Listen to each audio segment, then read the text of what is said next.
of the Highland Park Board of Education on Monday, October 5th, 2020.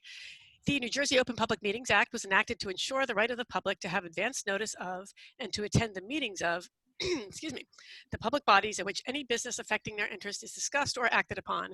In compliance with the Open Public Meetings Act, the Highland Park Board of Education has caused notice of this meeting, setting forth the time, date, and location to be submitted for publication to the Home News Tribune and Star Ledger and posted on the board's website at least 48 hours in advance of this meeting. Members of the public who wish to address the board will be given the opportunity to do so before the board adjourns for the evening. Linda, would you call the roll, please? Ms. Cimarusti? Ms. Coleman? Here. Ms. Gowan? Here. Ms. Cimarusti, you're here? I was here a second ago. Oh. Yes, sorry. Oh, I didn't. there you are.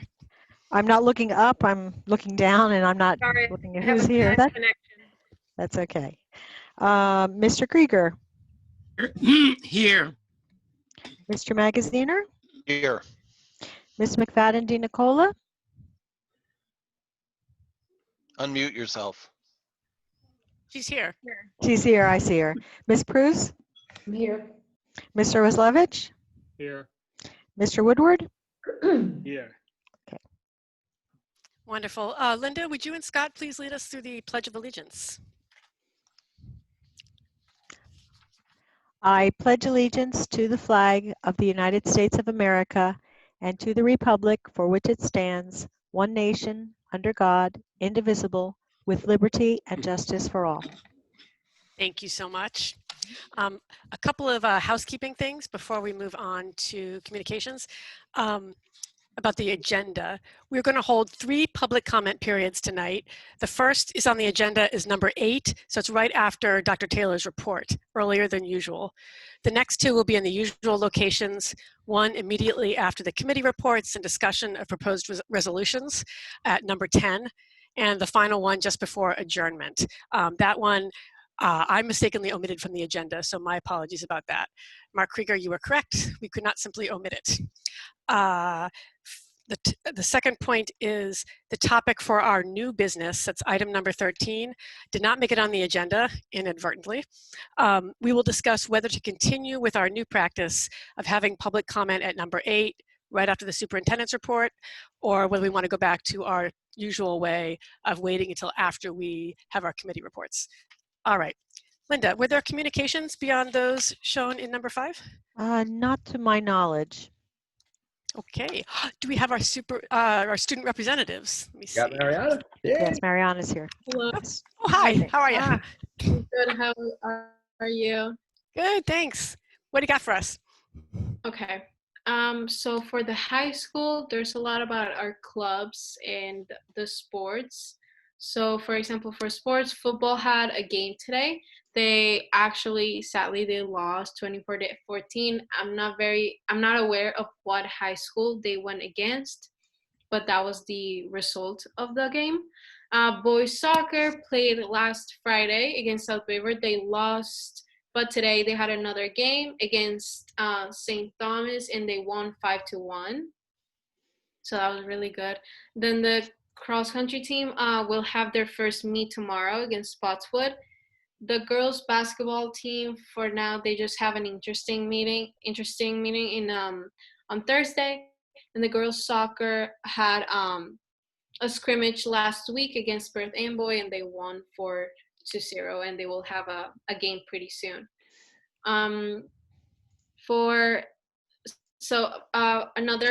Another event is that Mr. Lassiter is actually looking for OWL ambassadors for students interested in mentoring ESL students. So they will be paired up and they can make connections and help them out. And HB, the Module UN team have been having tryout debates for Connect Moon and their upcoming virtual conference. And topics that are included are like kickstarting the Latin American economy and how to combat gender-based violence and filling the Supreme Court seat. National Honor Society members are available for touring. The Red Cross Club plans to hold a blood drive on November 17. And Key Club will also have a general interest meeting tomorrow. For the middle school, they're bringing the community to Glow Junior, and they're having guests from different businesses that will be joining Zoom meetings to talk to the students about what it's like to work in their businesses. For Irving, they're going to have a back to school night this Thursday, October 8th at 6:30. And in more general for all schools, it's the week of respect across the district, and this week is focused on preventing and remediating harassment, intimidation, and bullying. And last week, the high school students submitted art explaining what respect means to them. And the 5 contest winners will be announced this week and will each receive a gift card. And also in the high school, guidance is releasing daily videos this week, especially relating to respect. And in the middle school, statistics about bullying will be shared during the first block. During OWL period this week, students will be discussing topics regarding what they think makes students bully others and like other related questions to that topic. And Bartle and Irving are celebrating the week of respect as well, with different theme days during which students are encouraged to wear clothes corresponding with each theme of the day. That's Cool. that's it, I think. Cool. So. You said a Yeah. mouthful. That's awesome. Oh, I have a terrible echo. Maybe if I turn my volume down, turn my mic down. Thank you. Did anybody have any questions for Mariana? Oh, Michelle, go ahead, please. I was curious about the videos that guidance is giving access to. Where can students find those? Are they being sent directly to the emails, or do parents have access to those? I'm pretty sure that most of what guidance likes to share with us goes through the Google Classrooms. So individually, most of us are enrolled in a different Google Classroom, depending on who our guidance counselor is. So I'm pretty sure they really do share a lot of information through our Google Classrooms. That's great. So the students have access. Do you know if the parents can get access to those as well? I'm I not can help sure out. about the. Marianne's been doing a great job answering the questions, but do you know the answer to that question, Mariana? If not, I can help you. Yeah, I do not know about the parents especially. Okay. That's I'm good not that the aware students have of it. That's wonderful. distributing the link information to the parents, but obviously a parent can just easily call a guidance counselor and request that information. It's nothing we're hiding from anybody. Oh, no, I wasn't implying that anyone was hiding anything. It's just oftentimes, this information is good information for parents to be aware of that their kids are discussing. So I don't know if that's part of any curriculum that the parents would have access to. So I just thought that would be good for parents to be able to see all the good stuff coming out of guidance. Some of us have been known to, look over shoulders, but yeah, I mean, it'd be great to think about whether we want to have an announcement go out, parents, check this out, yada, yada. Yeah, especially since it's high school parents. level, I guess parents are not looking at every little thing the way that maybe Bartle and Irving parents would be. I'm not sure if that's true, but anyway, thank you very much, Mariana. Yeah, thank you. That was a great report. Awesome. All right, Scott, it is time for your report, please.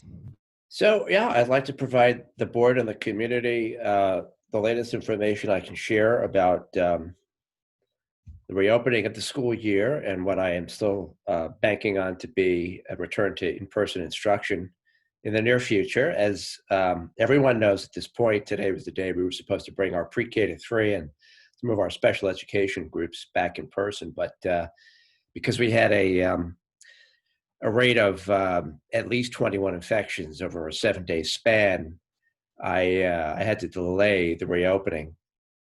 It's my hope we can open Thursday, October 8th.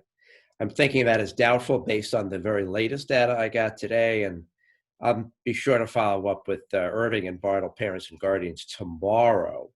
I am not committing to not opening up in person. I just want to be sure I do this carefully and gradually, as opposed to rushing any decision that hinges on everybody's health and safety. a reminder to the board and the community that our reentry plan, which has been updated recently and can be found on the main page of the website by going to the virtual learning section, which is right there at the top of the page. A reminder that that document includes detailed information about not only how we are going to maintain health and safety when we return to in-person, but what guides my decision-making when having to close classrooms to remote, schools, delay reopening. The litmus test that I had to apply on Saturday, as I pointed out, calls for me to not allow us to come back if we have a rate of infection of 21 over 7 days. And that number, that calculation was derived by the 20 plus stakeholder group.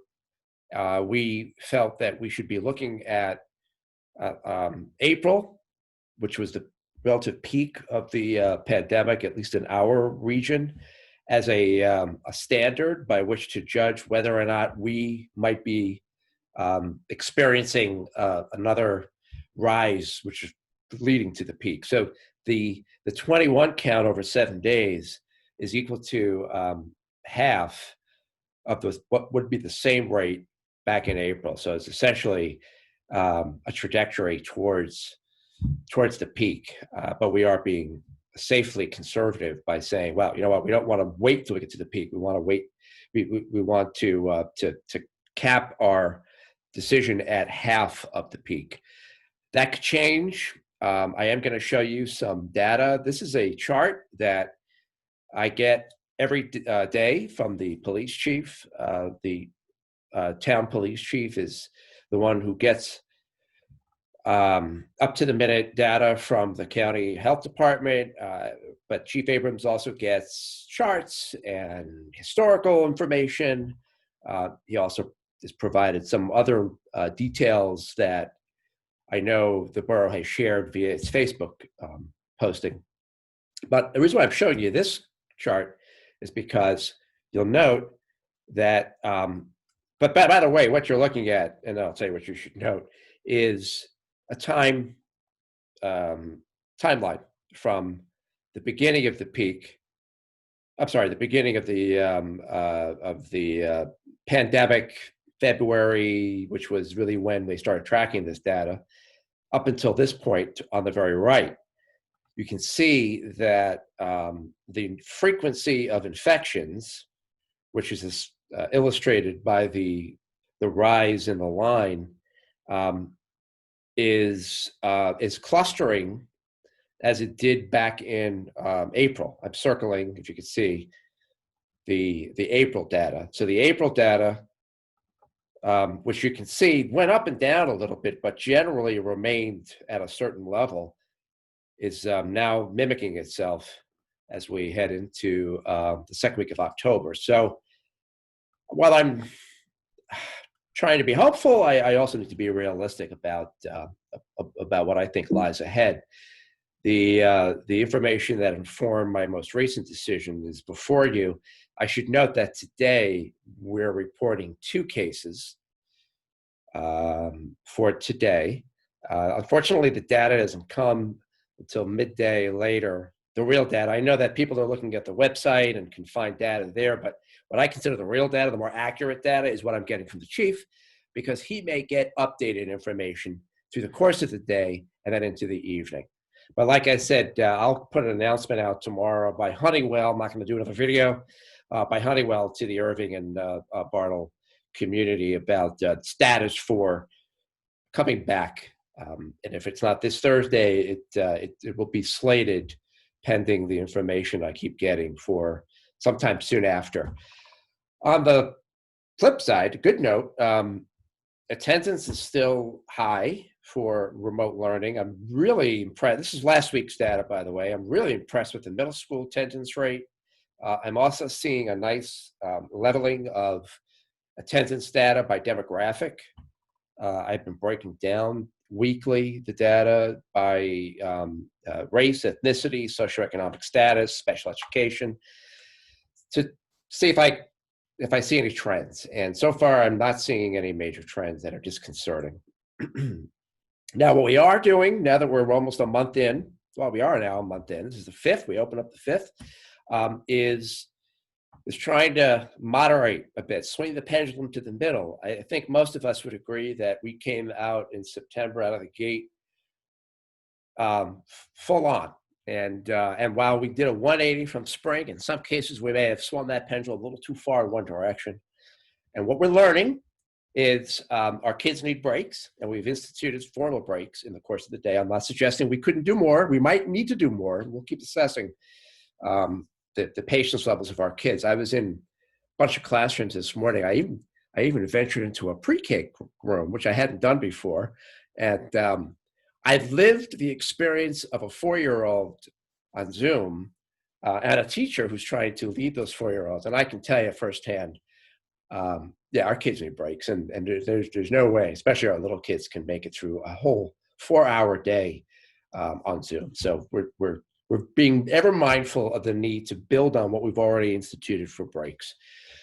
We are also looking to provide some flexibility for students when keeping video on and off. We're not decided on any protocols yet, but what I have directed teachers to do is to work closely with parents and guardians to collaborate with them and make an agreement, if necessary, to allow a student to keep video off.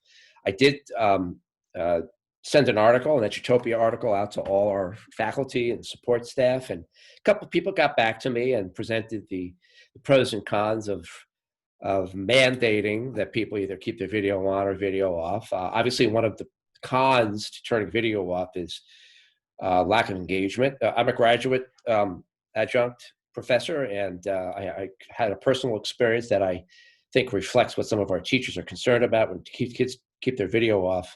One of my graduate students, and mind you, all my graduate students are teachers and counselors who are studying to be leaders, principals, superintendents. One of my graduate students had her video off, and I, as I'm teaching the class, I'm vacillating between whether I should put her on the spot and say, hey, I need you to come on back to me, or not embarrass her because she may have a reason for keeping the camera off. And I found a delicate way to bring her in, but I did feel a lack of engagement there. I do think there's a reason why we want our kids to be on video, but I don't think we have to have a hard, fast rule that says you always have to have your video and it always has to be on. In a minute, I'm going to show you some of the feedback I got from my first superintendent student cabinet, and they point out some of the pros and cons to keeping video on and video off. And the other thing that we're trying to moderate is our assignment length and also rigor of asynchronous tasks. Kids are experiencing a 4-hour learning day, and in some cases they're getting a couple of hours of asynchronous work, and in some cases on top of that, homework. So we may come to a point at which we have to actually provide clear guidelines as to how much can be assigned, and yet how much should be assigned, minimum standard. I don't think we're quite there yet. We're working with a couple of individual parents and guardians to help their kids specifically through this time, especially as they're being overwhelmed by some of the asynchronous tasks, but we're not prepared to actually put out a blanket rule that says this is what it's going to be. We are a small district, and I'm finding our teachers are being very accommodating when they can be, and they're not held down to any specific rule. So I met with my student cabinet. For those on the board or in the community who don't know, every year since I started here 5 years ago, have been meeting with a group of high school students, 2 students in each grade level, 9 to 12. They're not your typical out front leaders who are a student senate and all. These are students who we know want to speak, who have a lot to say and are honest and forthright, and sometimes don't get a chance to say it. It's a very diverse group, ethnically, racially, by gender.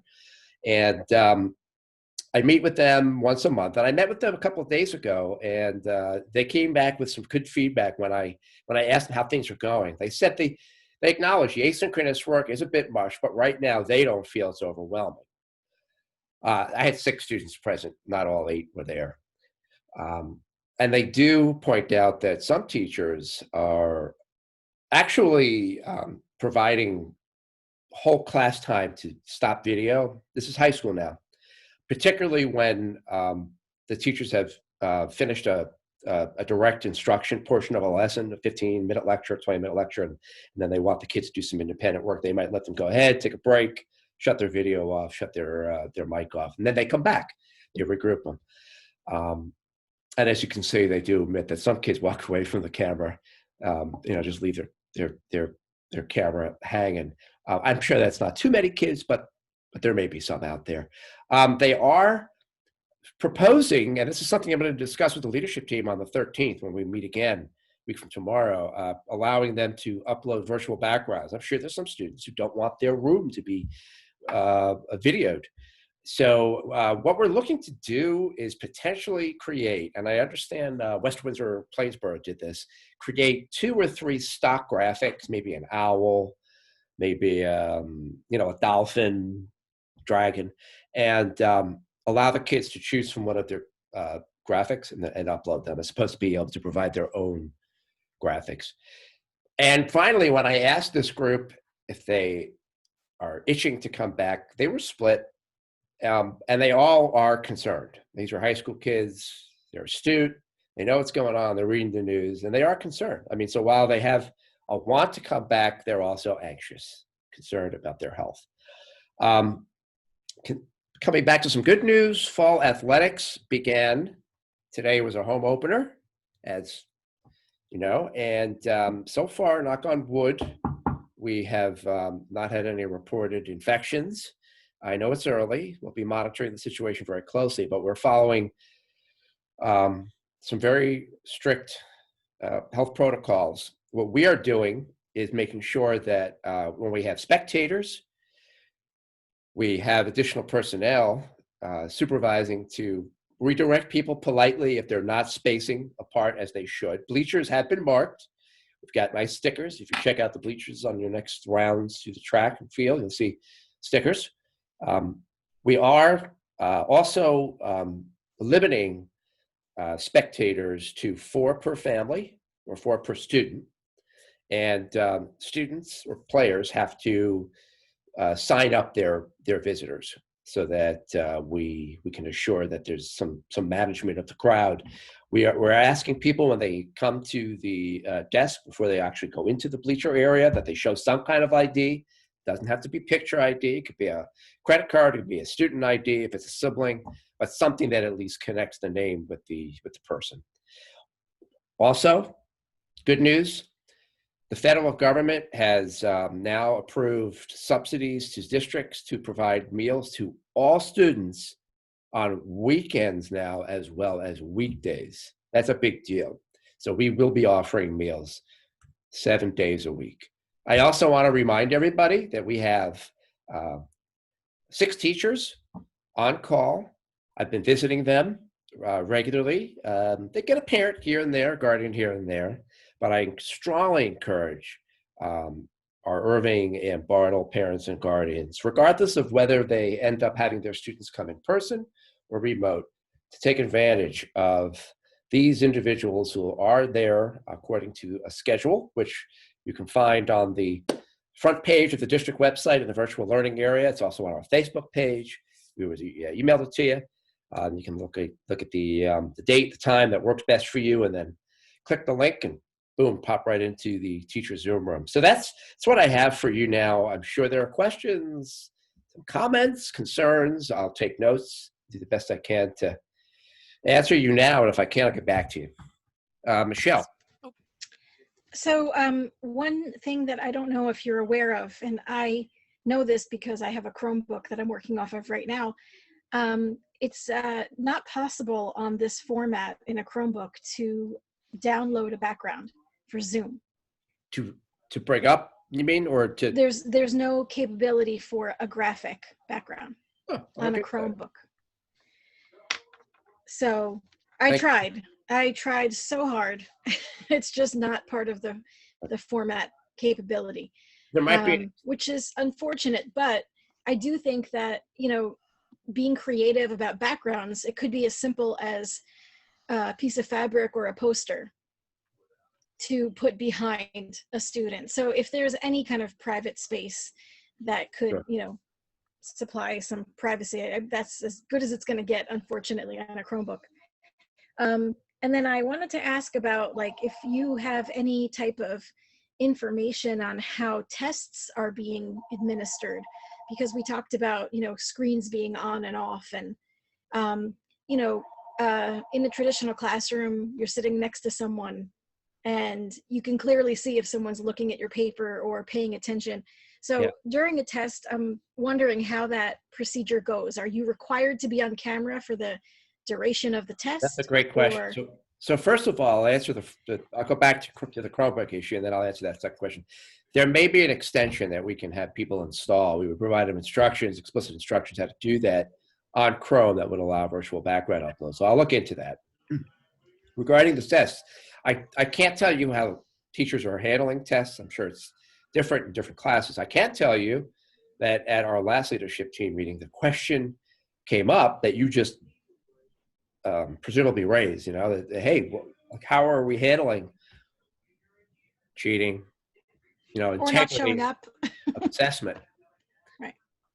So that we never resolved what we're going to do. It's going to come up again on Tuesday. I think if it were a really hot button issue, it would come to my desk by now. Okay. So I have to think that our faculty they're making arrangements to accommodate the kids in some way. Wouldn't it be a nice thing if we all resolved, sorry, we can't do tests anymore. We're just going to have to do project-based assessment? I mean, you know, this is maybe one of those silver linings. I don't know.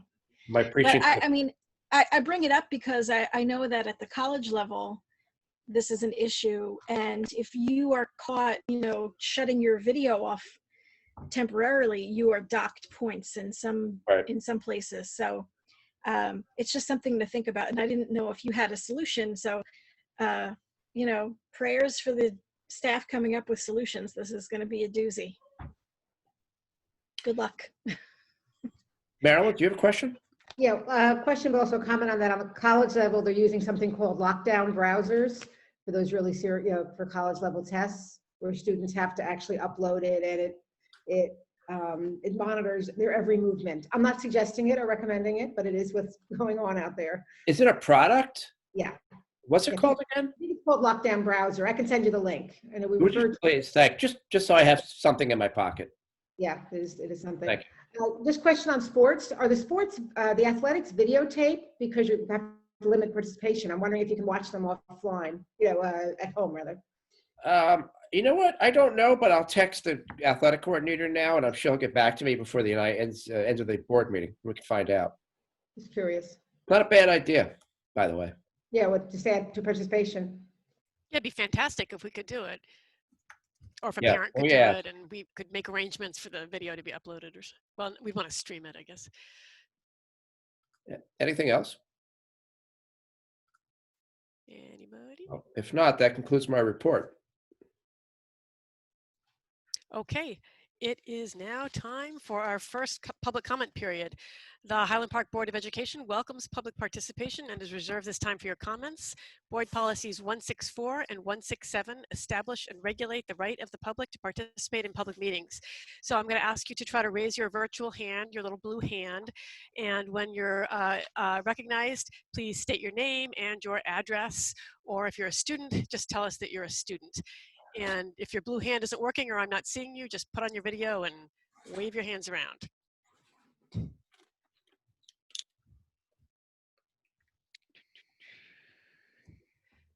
Gonna give people one more minute.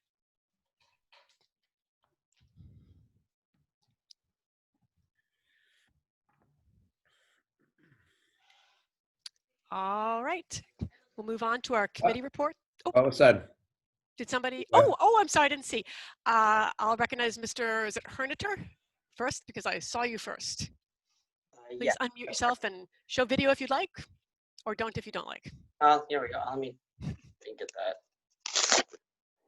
Hi. Hello. So I wanted to. Just name and address, please. Oh, I'm sorry. My name's Ira Hernader. I live at 120 Harper Street. Thank you. And I had a comment about what's going on with the students, athletes. They're practicing in the park, and I've had some issues with that because I understand that the governor's guidelines state that they don't need to be doing social distancing or wearing masks while they're on the field, but there are some issues with, I believe it's the track and field team, but I'm not sure.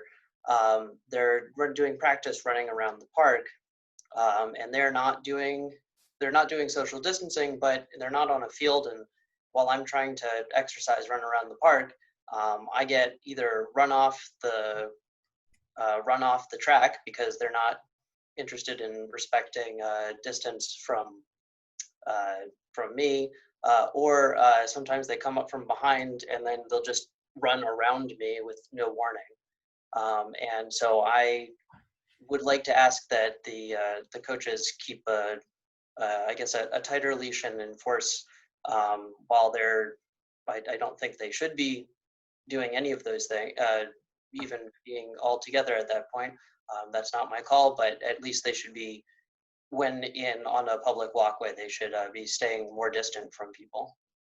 And did you also, were you also advocating that students wear masks while they're off of the field itself, or just the distance be more respected?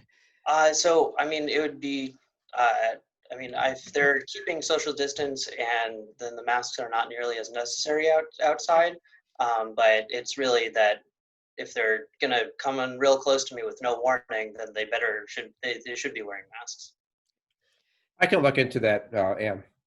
Yeah, that'd be great to find out if we have a policy in place, and if we don't, students, I assume, should be reminded. Well, I think it's just a simple point. Policy or no policy, I agree with Ira. We need to maintain social distancing and mask wearing if it's not happening. So I'll be sure it does. Wonderful. Right, thank you. Thank you so much. All right. Somebody had their hand up. It's now down. Keith had a. I see Keith. Yeah, I was looking for the second person, but go ahead, Keith, when you're ready. Hi, everybody. Hello. Keith Presti, president of the Highland Park Education Association. And I would like to give a report on behalf of the association tonight.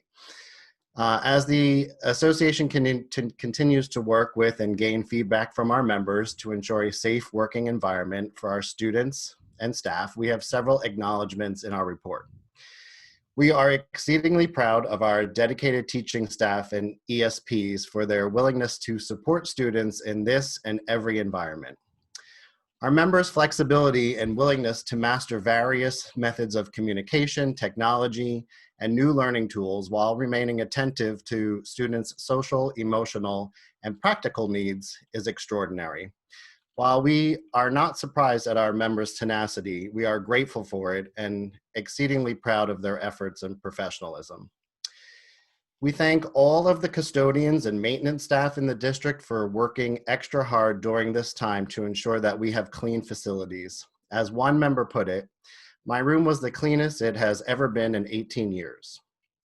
We recognize that the technology department has been working extra hard to ensure that our students have the devices and internet access necessary to succeed with virtual learning. We thank the principals and department administrators for understanding that we are all in this together as a team, and for extending time and latitude to our members as we utilize every ounce of our knowledge and expertise to reinvent our entire system of learning. We commend the superintendent for holding true to the district's reentry plan based on case data for Highland Park, and appreciate the continued meetings of the reentry task force as a vehicle to work through the challenges of this unprecedented school year. We thank the board for taking the extra measure to purchase and install iWave air purifiers into our building's existing HVAC units. We appreciate that the board has remained mindful of what is happening with COVID cases in town and the state as they communicate with the public about the safety of our schools. We also thank our students' parents, caregivers, and guardians for having faith in your child's educators and for doing much more than is usually required to assist your child's learning. Many of our staff are also in the same boat and understand how difficult it is to focus your child's learning while attempting to work from home. Though our successes as a school community are important to celebrate, there are also several concerns that we would like to share with you. The biggest concern is over the high numbers of students per classroom, specifically at Irving School. We have reports of classrooms at Irving with 13, 15, and even 17 students in one room. While you may be able to technically accommodate 17 students if you measure and place the desks 6 feet apart, the association feels these are very unsafe numbers given the pandemic and lack the practicality of providing a feasible working environment for the students. Desks are wall to wall with practically no room left for materials or the teacher to move around.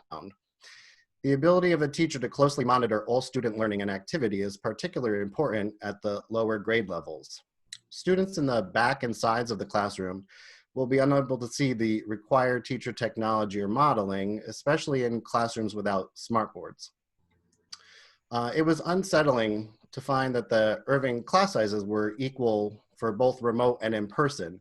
This was something unexpected given the original impression that the in-person class and cohort numbers would be kept much lower. Our in-person staff felt understandably uncomfortable with this change and requested that the association investigate how this situation could be made safer and more effective. HPA members are deeply invested in the success of our students now and always. We will continue to collaborate with the administration and the board to ensure the safety of our students and members while giving our all to ensure the best possible educational outcomes during this challenging time. Thank you for your time this evening. Keith, first of all, thank you to you and all your members for all the work you're doing. I especially, I haven't seen the teachers in action, but I echo your compliments to the maintenance staff and facilities managers. They have been working their tails off, and just I was very impressed to walk around Irving and see how much work they had done. Scott, I assume there are ongoing conversations between you and Keith about class size. Is that correct? Yeah. I do need to make one clarification, and then I want to explain how we're handling the one large class, particularly large class, of which I'm familiar. I'm not aware of a class of 17. I know we have a class of 16. It's a first grade class upstairs in the, we call the tower. That class, by the way, is spread out over 2 classrooms. Fortunately, the teacher in that class of 16 in person is situated beside another class that's unoccupied that has a temporary divider that can be opened to provide for two classrooms to be used. So the teacher can use both classrooms, which I'm sure will help to accommodate the teacher's style, moving around if necessary while maintaining social distance. We spec'd out the measurements of all our classes and looked at the number of people, not just students, but adults and students who could fit into a classroom while maintaining 7 feet distances, not 6 feet, 7 feet, accommodating kids, moving around, they're sitting in their seats. And none of the current class sizes is even, I think it's maybe shy of maybe two, 3 individuals shy of actually maxing out the numbers that we can actually put in those classes. So we're not actually at the max, which does mean we have a little bit of wiggle room there with which to play. Look, I recognize that teachers are not going to be able to teach the way they did in a traditional setting for as long as we have to maintain social distancing. And like they've been doing so beautifully, we've all acknowledged here tonight, they're going to have to adapt to this new environment. But in the end, the importance of that interpersonal relationships in person, I think, is really what's priority.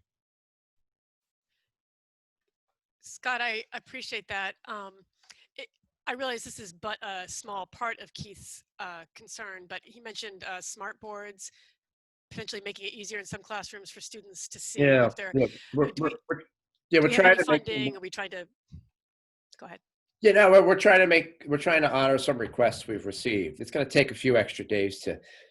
What we're doing is we're moving to remove the equipment from one classroom not being used to another that is being used. But we are going to be able to make those changes. They might not happen if we're able to come back in the next week soon, Thursday, Monday soon. There's a possibility, because I delayed the opening, that we'll have that equipment already in place, because the request came in last Thursday, Friday. But I can't guarantee it's going to be on day one. Okay. But we'll have this in place. I'm sure you and Keith will have ongoing conversations about space for teachers to walk around and that sort of thing. So Yep. Thank you to you both for collaborating on that. Absolutely. Questions from, let me check public comments. Monique, go ahead. Board member comments. Just a question about that particular first grade class. Is that a co-teacher teaching class, or is there just one teacher in that class? And I don't believe it's a co-teaching class, just one teacher. Okay. So I'm just thinking about the logistics too of, as I think one of Keith's point that he raised was just about seeing and just having the range, or having. Well, you know what, Keith, I'm not asking for this is actually a rhetorical question to Keith, but I'll put it out there. And Keith and I will actually see each other tomorrow at a central leadership team meeting. We received a few requests recently for kids to move out of in-person instruction to remote. So that number, that 16 number, may have gone down. I'm not sure. But I know we had at least one first grader make a request to move from in-person to remote. And I anticipate, look, we may get other requests at some point, which might lessen the numbers. But this is the reality. This is the reality we have dealing with. Mr. Hirsch, would you care to make a comment? Hi, thank you, Ms. Gowan. My name is Matthew Hirsch, 333 Felton Avenue. Thank you for the report, Dr. Taylor. I'm just wondering if the delay in reopening, the delay in the October 5th date will effectively will affect the phase 3 plan, the November 2nd opening for grades 4 or 5. I don't foresee my delay in K3, pre-K3 to impact November or December for that matter. So as far as I'm concerned, November and December are still on. I'm just trying to take each group as it comes. So I'm right now focused on the pre-K to 3, but I don't see it detrimentally impacting the timeline for November and December. It's a good question though. So if the data supports a return in November as planned, we would go back. We're not saying there have to be 60 days or 30 days or whatever between the stages, right? Okay. Yes, that may have to happen as well. We'll start working on that as I did for the second phase, which is we are in now, trying to get back to pre-K3 kids, is likely begin the process of looking to November 3 weeks in advance. So that would be me starting to look closely at the data on the 12th, October 12th. So we'll likely be putting a reentry decision-making form out to the 4th and 5th grade parents that week. But so far, the schedule stands. Except for this week. Thank you. Yeah, all right. We'll hope for the best, but no, thank you. I wanted to put out there, Darcy brought this to my attention, discovermiddlesex.com, the county page. It has a convenient COVID link, and that will take you to, I think the link is called cumulative COVID cases, which is not really what it is, but it will show you the historical daily number of new cases reported. From that, you can derive a 7-day average. So you'll see where Scott's coming from. I mean, our numbers might differ a little bit from the ones on that page, but for the most part, it's a pretty objective process where we add up the last 7 days totals, divide by 7, and see if it's 3 or above. So if you're keeping track at home. Yeah, Scott? I do have to, since I don't see any other hands up, I want to at least follow up what Matt just said, expressing frustration with the governor for not being more directive about guidelines. You know, unfortunately, the things that are happening in this community might be happening in part because the governor hasn't laid down clear, explicit guidelines as to what we can allow for indoors and what we can't. Local, municipalities, school districts don't have a lot of say in what people are doing on the street.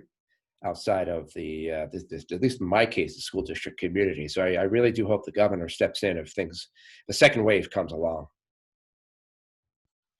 Certainly. Michelle, did you have a comment? There you are. I just I don't know if it's going to sound as if I'm, defending the governor, but because I'm not, I don't think. But I do know that the governor of New York has said that it's very difficult to keep people away from large religious gatherings, and that he suspects that has something to do with the spike in both states, because there are areas of New York, Queens and Brooklyn specifically, that are on very strict lockdown. And it just so happened that, we had really great weather and we had lots of holidays just pass. So it could be that that's what this is, and hopefully it gets better, but the weather is getting colder and we do need to be inside. So I appreciate everyone being very careful about this, but it is hard, when people need to gather for different things. Like So, keg parties, for off-campus worker students, for example. that's exactly. Yeah, no, right. There are all kinds Those- of things that really Yeah, don't. all sorts, and you can't really do much about that. But anyway, Yeah, hopefully this will start calming. Well, yeah. yeah, no, I do hope that everyone stays safe, but it's not going to happen unless everyone is doing things uniformly, and I don't see how that can happen. So hard. It's so hard. It's unfortunate. Chris, you had your hand up at some point. Did you want to withdraw your hand? Well, I was just going to ask a little bit more about the equal numbers of students in both the in-person and remote. Is that something that we should expect to see in the other schools as well, or was it more just an issue about scheduling? Well, I can't answer that question with 100% surety, because I've only recently assessed people's interest at the pre-K 3 level. But I can't imagine the numbers going to be that much different. 44% of our elementary parents and guardians want their kids to work in person, learn in person, and the other 56% remote. The numbers skewed a little more remote, though, in the last week or two. I bet you're up to like 57-43 at this point. But I guess I was wondering why we couldn't make the remote classes say 3 larger and the person classes 3 smaller or something like that. It's a good question. We can't, because it's not manageable. We run the risk if we increase the numbers of students in our remote classes to too great of an extent. We run the risk of collapsing the effectiveness of the remote learning process. Every day I go into classrooms, and they range K to 12. You can imagine how difficult it is for our teachers to keep kids engaged, and for the kids themselves to, have that attention time that they need with the teacher. The more kids, the less individual interaction, the harder it is to engage them. I will say, Scott, that the breakout rooms have been functioning well for many students. So that is a possible solution to the problem of the large sort of lecture class.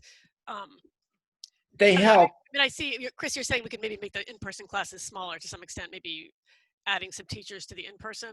They help, but of course the challenges you run into are, 1, you can't keep kids in two breakout rooms for too long. Right. Sure. And 2, at the younger levels especially, it helps to have a second pair of hands. Yeah, sure. I tell you, the difference between the classes I visited that have a para, an in-class support teacher, and a gen ed teacher, have them in different breakout rooms manning those classes beautifully. And then whereas the classes in which I visited that have the young kids in the breakout rooms all by themselves, it works, and they see me, of course, and they get all excited. Oh, Dr. Taylor showed up in our breakout room. But it's difficult. It's challenging. It really is. Well, I have 80 remote, so everything, all of this seems small to me. But it's a different situation. It's not. Well, yeah. Let's go to Jen Voorhees. Jen, if you're out there. Hi, everyone. Thank you.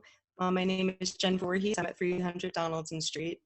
And I was actually going to ask about the classes in the opposite way. So I really appreciate Mr. Presti explaining what the in-person size, the issues that come along with that, because my son is at Bartle in 3rd grade, and his class just jumped up to 26 students.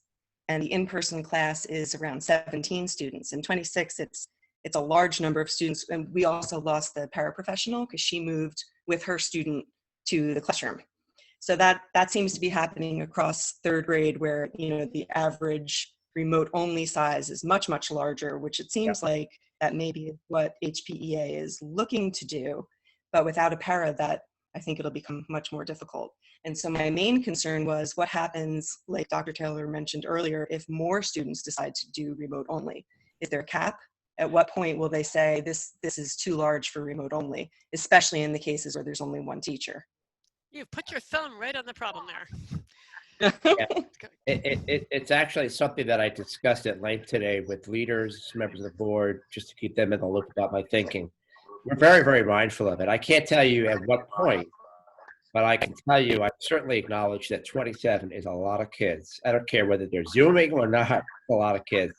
We're exploring ways to further balance the classes. I know that's not a great answer, but just know that it's front on our minds right now. It's like right there. Yeah, it sounds like a pretty constant topic of discussion, which doesn't resolve the situation, but I know the administration is working on it really hard. The challenge, of course, I say of course, but some people may not be aware of this challenge, but I'll point it out.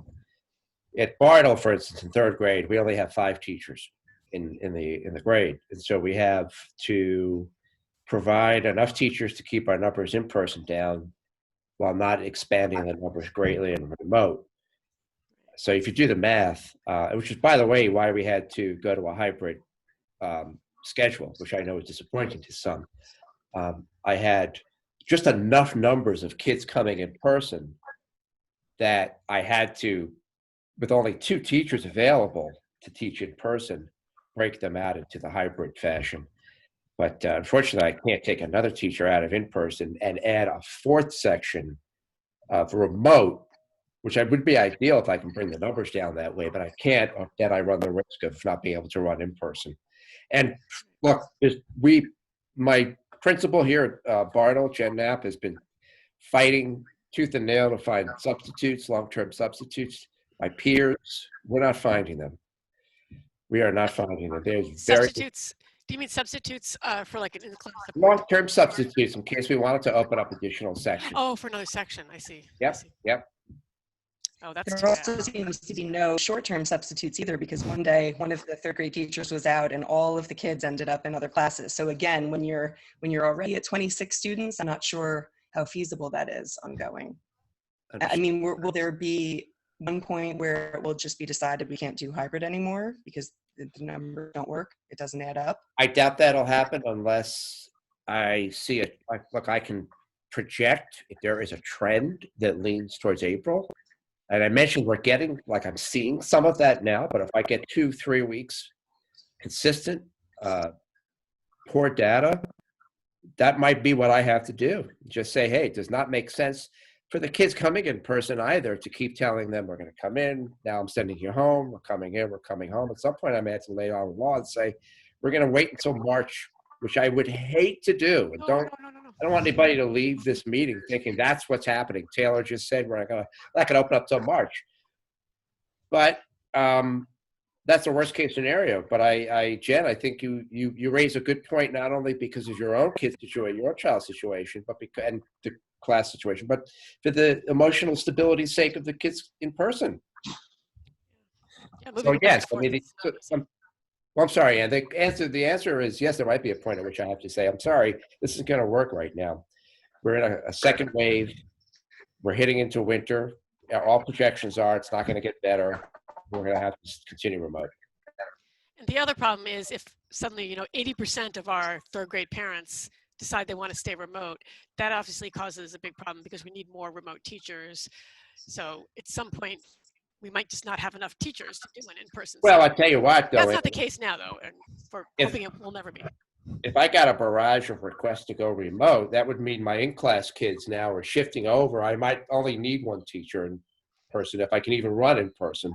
And then Could work out that way, yeah. fourth section. Yeah, it could work out that way. Thank you very much. Sure. Elizabeth Weil Greenberg.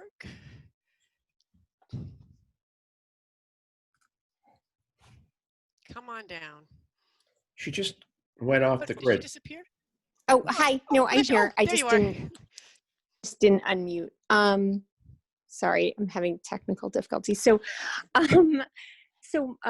my son is in second grade at Bartle. I just wanted to share a couple sort of concerns, questions.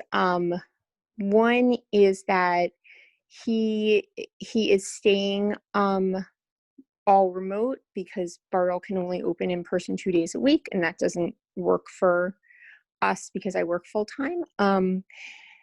And I've learned that his Zoom class will be 23 students, which I understand was brought up before, but I just think it's worth repeating. I'm obviously very concerned about that many kids being in one class by Zoom. That just seems like kind of a nightmare for the teacher to have to navigate, and I can't even imagine trying to do that. My other concern with Bartle is that, what I'm hearing from families at Bartle is families who, not all, but some families who are choosing to send their kids 2 days in person are then sending their kids to daycare centers the other 3 days. This seems incredibly risky to me.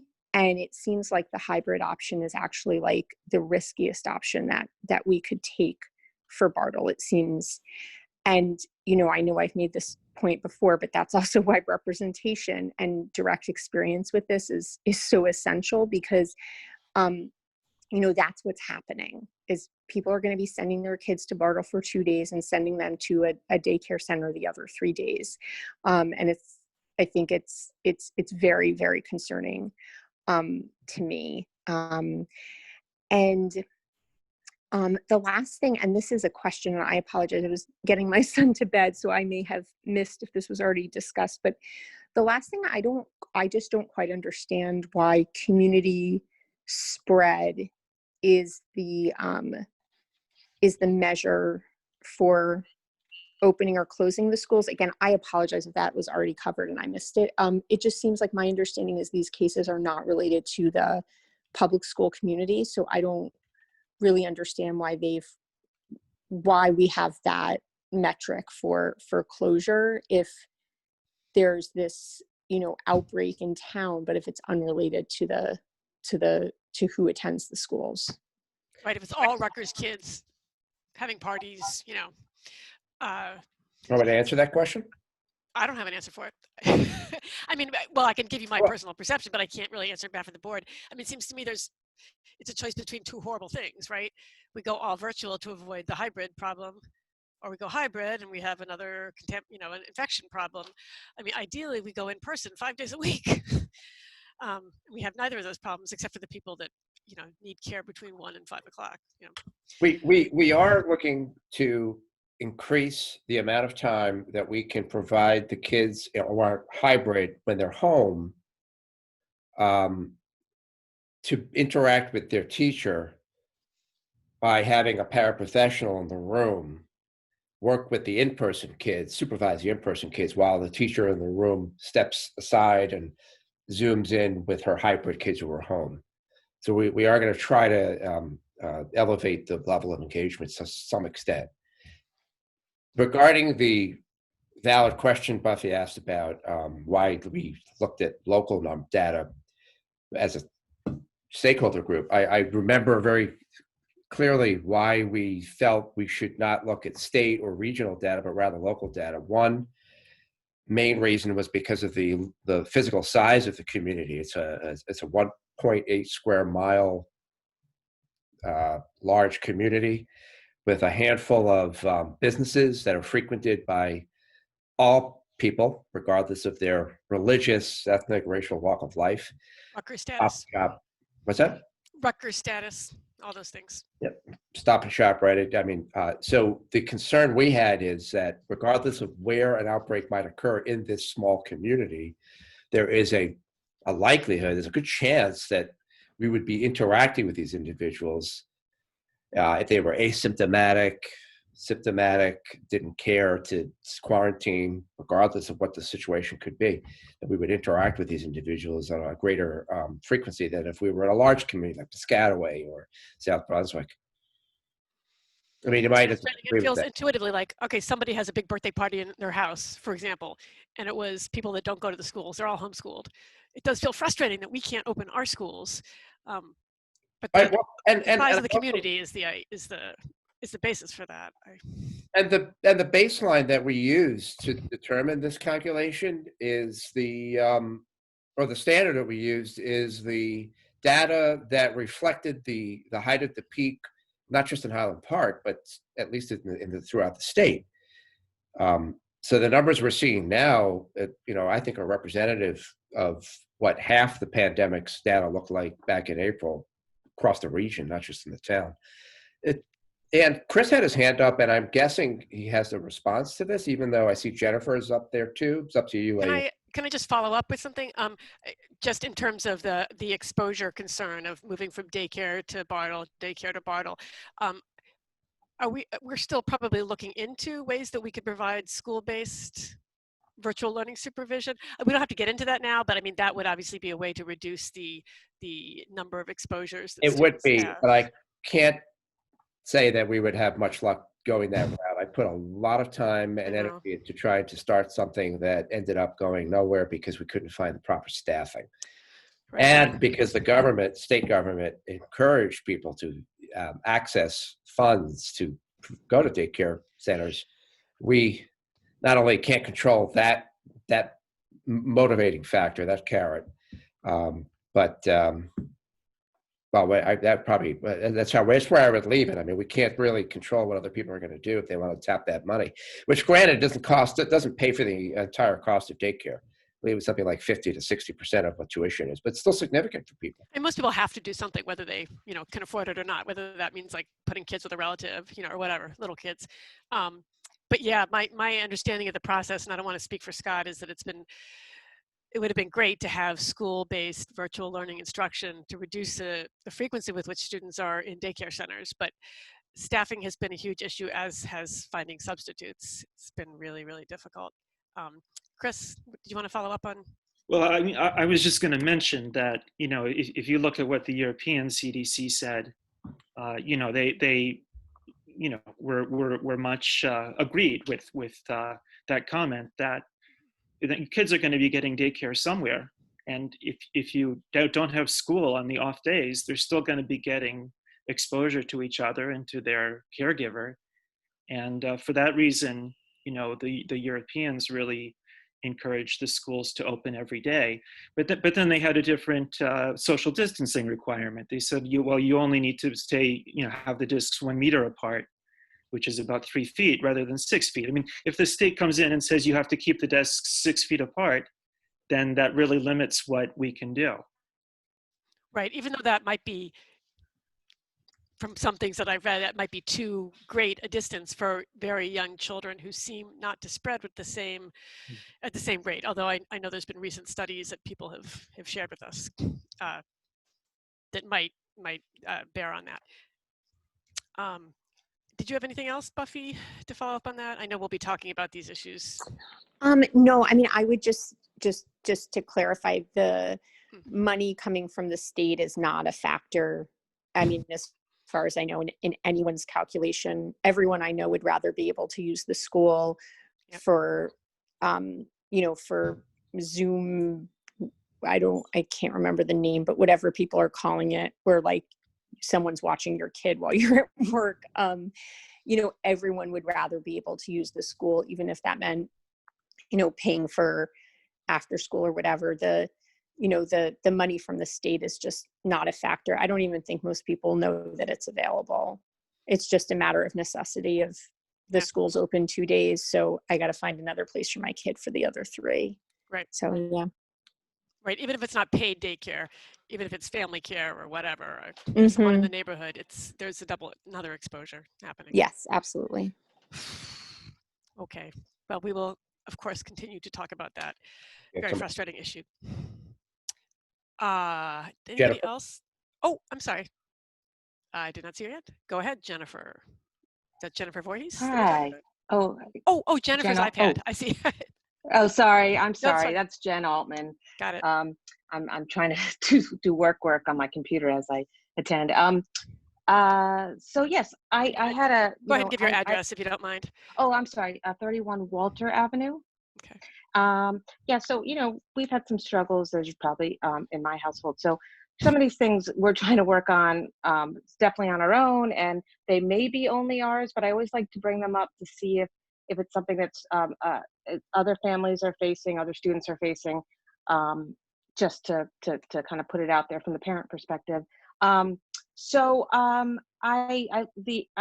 was really impressed by the attendance percentages that Dr. Taylor showed. That's amazing. And I was wondering if it would be possible, or if there has been any analysis around how grades have been doing. And I only bring that up because the struggle for us that we've had with one of our children is they're able to keep their focus for the 4 hours of Zoom, but then after the 4 hours of Zoom, they're pretty much burnt out. And I know you talked about homework, but I'm wondering if it's possible, if there would be, if the district had any resources to provide either, whether you call it homework support or asynchronous school support in that 1 to 3 range. Because I don't know if this is just something that I think might help my child, or whether it would help other children as well, is that maybe if they were with some kind of staff who's working with them through the homework, it's almost like it's an extenuation of the day.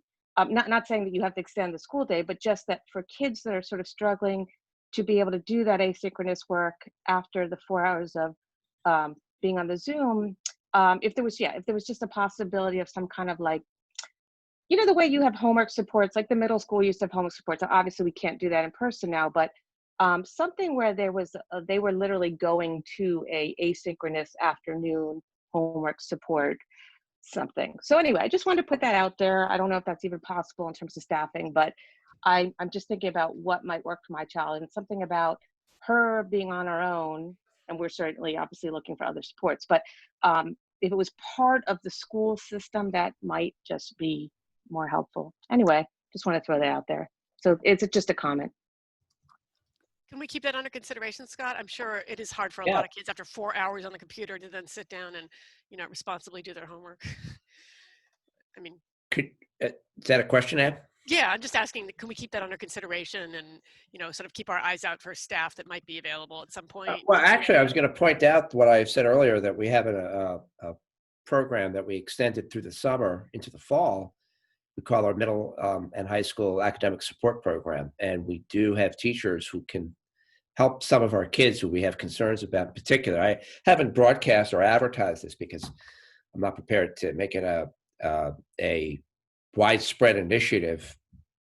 But I would recommend that anybody who has a child who's struggling reach out to me personally by email, so that I can connect that person with a teacher, because we do have faculty on staff doing that. In fact, one of the resolutions under personnel tonight has us approving several hours for some of those teachers to continue doing the work they did over the summer.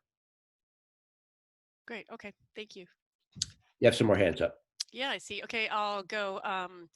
Let me go to Andrea Alexander first.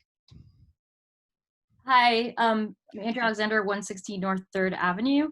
Kind of just wanted to piggyback on what Jennifer said. I know that we were told, or I thought that we were told for Irving, because the teachers are winding down at 12:30, that extra half an hour was supposed to be allow time for one-on-one instruction. And I thought it was supposed to be one-on-one like reading time, which we had last year. And I found it really helpful. My daughter got like half an hour a week one-on-one with her kindergarten teacher to do reading, and I just thought it was very beneficial. Nothing has happened yet this year, and I was assuming that's because we are, we're living under the assumption that school was going to start and things would change. So I have to say one thing, I do have a huge concern that we're going to go to this like week by week mindset that we're going to reassess reopening every week, and it's going to stop planning for how to handle remote learning. I'm hoping that, you know, I know there's a lot of uncertainty, but I'm hoping that we can focus, if we're doing remote, on doing the best remote we can. And, you know, I'm wondering if we're going to start adding that reading time in, if we're going to start taking use of that half an hour, if we can start taking that use of half an hour and building in some of that one-on-one instruction. And no, and not, I just don't want to be waiting for the schools to reopen to do the best that we can for our students. And I'm really concerned that's going to start happening. I can, you want me to respond to it? Yes, So, please. We're not going to be offering formal one-to-one instruction after whatever it is, 1 o'clock. Well, assuming we stay remote a little longer after 1 o'clock, but we will do as we did in spring, provide what we call office hours. So if a child is struggling, a parent guardian can make an arrangement with the teacher for some assistance, some support. Perhaps we need to do a better job letting people know that. That might be the issue here, but we're not going to be building in an extra one-to-one structured, regular, routine period of time. Are we, am I hearing correctly that Irving is now sort of winding down at 12:30? Yeah, school, that's my question. It's not that school goes to 1 and I'm looking for extra instruction. It's that we were told that school was going to go to 1 and school's been ending at 12:30. And we were told that school was ending at 12:30 to build in extra half an hour for teachers to do one-on-one instruction with students. And that hasn't happened. And I'm wondering if that's going to happen. I don't recall saying we would wind things down at 12:30, but perhaps that's something that Ms. McNally arranged with parents and guardians. I can look into it. I have a meeting with her tomorrow at 9 a.m. I think universally, from what I'm hearing, the classes are ending at 12:30 for all the students. I'll look into it tomorrow. Okay. Let's find out what's going on. I mean, that sounds like a fantastic idea to do sort of more individualized stuff between 12:30 to 1, but obviously it needs to happen if it's not happening. I'm all about great ideas, and then I got to look into the details and make sure they work. Right. Well, kids should be getting a full day of school at the very least. And by full, I mean till 1 o'clock with multiple appropriate breaks for our little ones. So I expect that will be resolved. Andrea. Okay, thank you. Let's see, let me go ahead to Michelle. You've had your hand up for a while. Kind of mixing board and public comment here. I know for sure that I've read different articles recently about grading in the time of COVID, and grading being difficult for both teachers and for students. So I just wanted, considering what Jen Altman and Andrea just mentioned, I feel like for all different grade levels, grading has got to be very difficult, but it's also, it's complicated when you're dealing with now people that have, better internet access than others and all kinds of things. Grading at the college level, I believe, has gone like pass fail. So, I mean, at Rutgers, it did last semester. So I'm not sure where the trend is going, but I would just like to throw out to my fellow board members that is an issue that's been raised in lots of different like educational articles and circles that I've seen and been involved in. So I think we should probably take a closer look at that and maybe even get some feedback from Keith to see what the staff feels about that. But I do know that there is some equity issues involved in grading. So it's a concern for me, and it sounds like it's a concern for other parents too. Agreed. Christine Hirsch. Hi, good evening. Christine Hirsch, 333 Felton Avenue. I just have a quick question in regard to an assembly that happened at the middle school level. Apparently it was maxed out at a certain number, so a lot of kids weren't even able to join. So for the future, I think if assemblies are going to occur, I don't really think it's fair to exclude students because they didn't register at a prompt time. And I'm curious to know what you guys are going to do about that for the future. Did you have a chance to speak to Ms. Brady about that? No, you know what I did? I've been so busy at work this week, I didn't get a chance to reach out. Yeah, that's definitely the first step you have to take, because she's been very amenable. I mean, when she can be to working through challenges.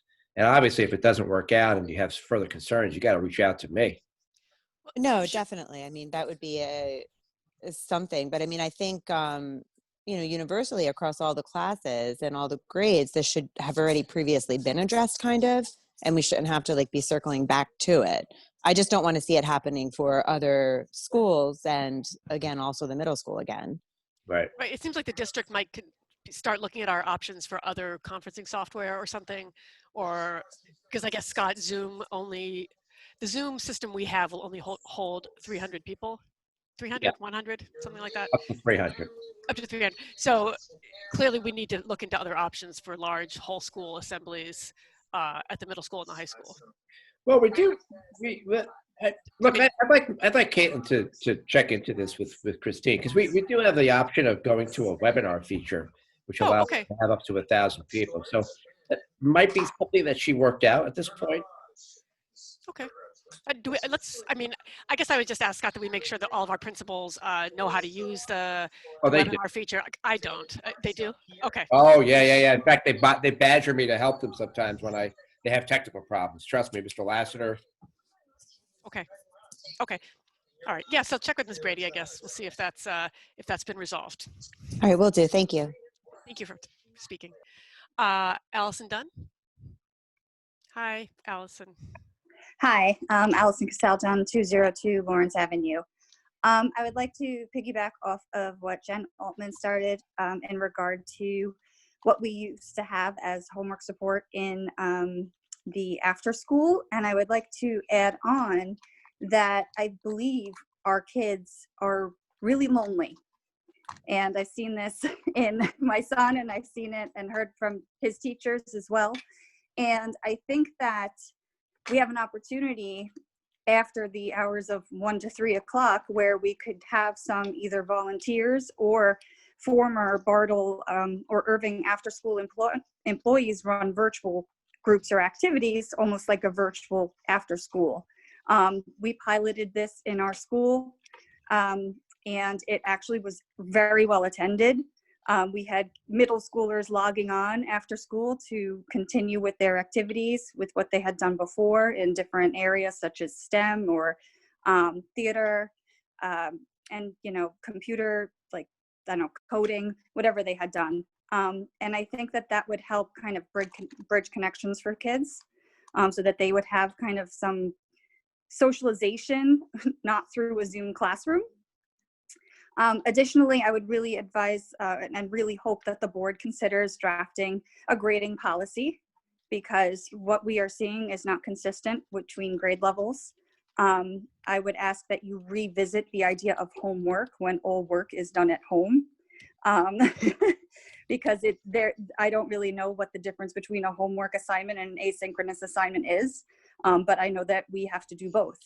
And the assignments are fine and appropriate for us, but it's just there's no point into categorizing assignments in either way when we don't know a grading policy. And finally, I would ask you also to rethink the issue of assessment. We have our minutes now are vital when we have the kids in front of us. And to have an assessment take up that time does not make much sense to me as an educator.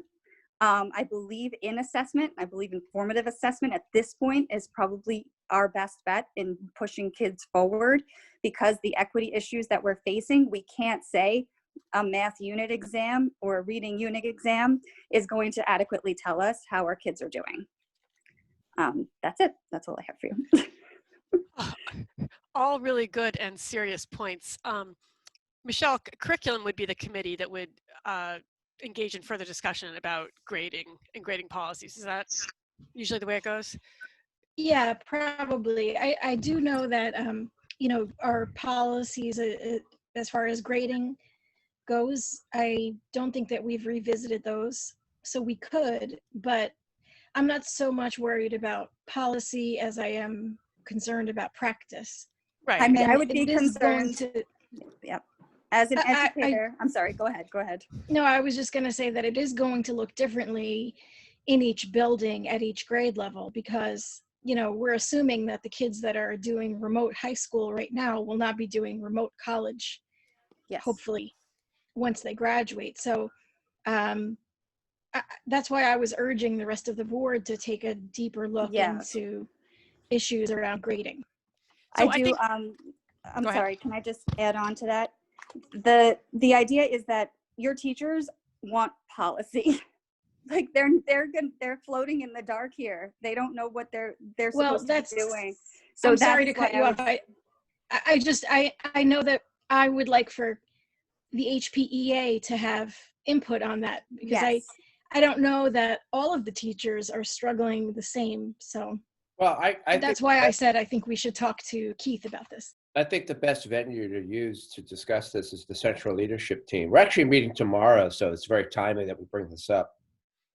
Central leadership team is comprised of leaders of all the unions, members of the board, me. It's a good collaborative group. And maybe we could, at that point, have some discussion about homework versus asynchronous work versus, Yep. I mean, I know that's a concern of yours, so we'll continue to address that.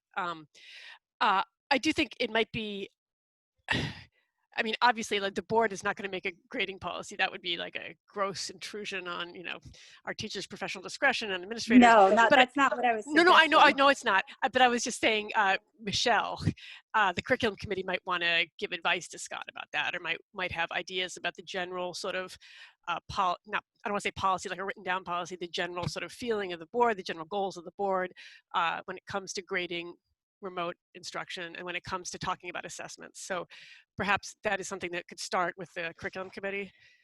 Oh, and, yeah. and Monique, And I just equity and want, excellence as well. exactly, right. Yeah. I was going to say the two of us, those two committees, but Yes. I do want to reassure everyone listening that this has been a topic of conversation for as long as I've been a board member. Right. Things are very different now considering COVID, but it has been top of our list for many, many years. Right. So now we need a little focused COVID adjustment, and perhaps it's difficult for the whole board to have a big, thorough discussion about grading because this is the only time we can sort of do it all together, right? So I was just suggesting that maybe equity and excellence and curriculum could sort of start us off on some of that, as well as the core team tomorrow. Yeah, I'm going to start with the central leadership team, see where it goes. Yeah, that sounds good. In terms of the homework support, so when people are talking about homework support, they're talking about sort of I guess we should find out more what people mean. I mean, Jen Altman seemed to be talking about somebody who would sort of supervise homework, perhaps, supervise homework after school. And then there was also, I don't know if Ms. Casaldun was talking about supervising other extracurricular activities. Yeah, I noted those things. Okay. I mean, I know we do have extracurricular activities, but, just the standard ones. But We might have some paraprofessionals who can help facilitate a couple of activities here and there and see how they go to just get kids to socialize. I might also be able to get some volunteers from the Graduate School of Education to support kids with their homework. I'm not keen on using our faculty during that except for the office hours that we committed to providing this additional work, because then, there are a variety of problems with that I don't want to discuss right now, but I think I can look at other ways to staff these things. Okay. We do have 3 other people on the board. Yep. 3 other people on the board. Oh, yes, with their hands up. Let me just go to Monique because I think you have, you have spoken. Oh, Monique. It's okay. I just raised my hand and I see there are members of the public with their hands raised. So you can. Okay. We'll circle back. I'll wait. Heather Shearer, we have not yet heard from you. Hi, I'm Heather Shearer. I'm at 110 Lawrence Avenue. I have Fiona and Isla Villanova in 4th grade and 2nd grade.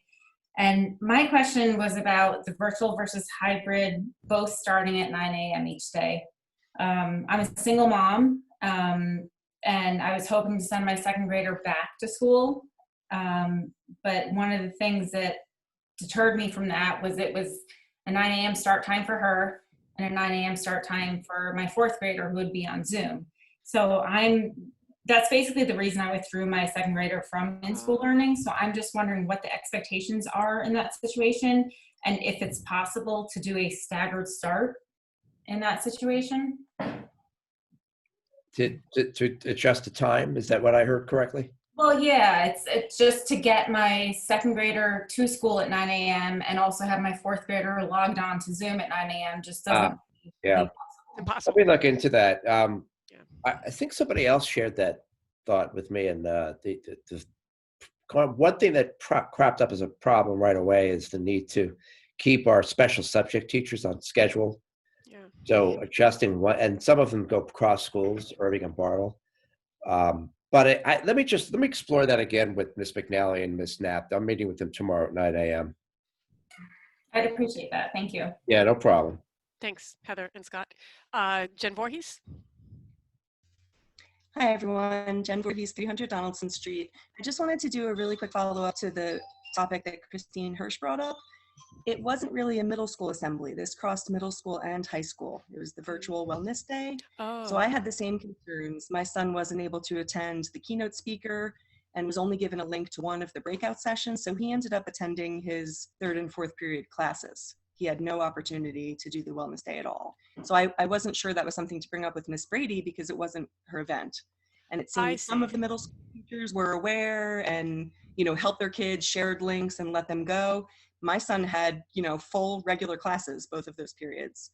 So I just wanted to kind of follow up on that just to say it definitely, I don't think it's something that should go to Miss Brady, but I'm not sure who that should be directed to. But we definitely had the same issue. And he signed on, I think it was 1 minute after the Zoom started and it was already full. And then not having links to any of the breakout rooms. So it really seems like a lot of the kids just didn't have the same opportunities that, some teachers gave to some of the kids. So sorry, just wanted to share that. No, that's great. I think we should make sure that the district has a coherent, sort of more than 100-person assembly plan. And it sounds like we might need occasional coordination between the schools or something like that, Scott. I do want to encourage, though, our parents and guardians present, always reach out to those principals first. They've been very, very, I think, supportive when reacting to people's concerns. And if they can't help you, I'm always here for you. I certainly agree. I do think that when we have a cross-school problem, that might be time for the district to step up and say, we're perhaps not giving the schools the tools they need. I don't know. I respectfully disagree. I do think we need to follow a certain chain of command. I think it's very helpful. Not for hierarchical reasons, but simply because things can get done at certain levels more effectively and efficiently than they can if you circumvent the process. Sure. Okay. Understood. Thanks. No more public comments right now. Monique, did you want to? Did you need?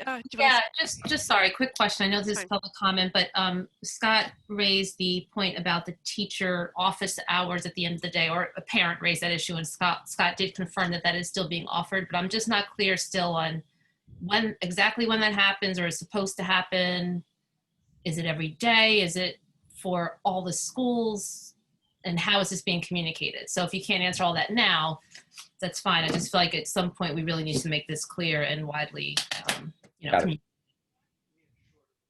What is the intention? The intention is at every school. So similar to how kids might stay after school, particularly when they're older, to get extra help. So can't kids stay behind after 1 o'clock and get extra help? They just need to make an arrangement, or if at the lower grades, if it's a young child, have their parent guardian make an arrangement with the teacher to check in for 15 minutes, 30 minutes between 1 to 3. I'm sorry, 1:45 to 3. Lunch is between 1 and 1:45. The only question I can't answer for Monique is how we're communicating that. I know it's a soft rule that we've established. When I meet with Jen and Megan, I'm going to ask how they're communicating that. Great, thank you. Thank you. All right, I think we'll move on to our committee reports and items for review. Michelle, would you like to take us through the curriculum items and/or report?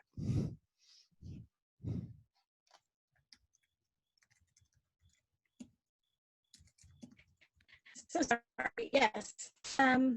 We had a pretty quick meeting. There wasn't much to discuss currently, but we did talk about the beginning of the remote school year and how students are asking for breaks and needing breaks. So that did come up, and Dr. Taylor did mention that at the high school level, there was a Wellness Wednesday kind of initiative brought about by Principal Lassiter, where students were allowed one-on-one time and check-ins as well as free time on Wednesdays. So it's sort of a day for a little bit, well, a lot more flexibility. So that was a good thing to hear. And the other buildings, we were told, are also getting whatever they need as far as breaks, requisite breaks, more flexible breaks as the teacher sees the need arise. So that was wonderful too. And again, each building is going to be different. I think the high school having those more, you know, disciplined stops during the day is something that works for them. Might not look the same for other buildings, but we're very glad to hear that they're getting their breaks. Also, student schedules with focus on October 5th, well, this week, grades pre-K through 3 in-person instruction. So that was a discussion about how student schedules would run, how long is appropriate for students to be online. So that is related to the breaks, but also talking about what their schedules will look like as far as their day. The next item we talked about was professional development, which is looking a lot different these days than it did before. And it was good to see that there was a lot of planning and accessibility in that area for teachers. We were given links to PD scheduling that would be available for different times between September 14th and October 29th. And if anyone on the board is interested, I could share those documents with you. But, you know, just as an example, there was going to be some dyslexia training that was mandatory on Thursday, October 15th. That would be K through 3 teachers, district-wide ESL, special ed, et cetera, speech and language staff. And also different things like Flipgrid for beginners on October 27th, which that would be available for all staff. So it was good to see this list. And again, if anyone is interested, I can share that with you. The next thing we discussed was the update on the social justice units.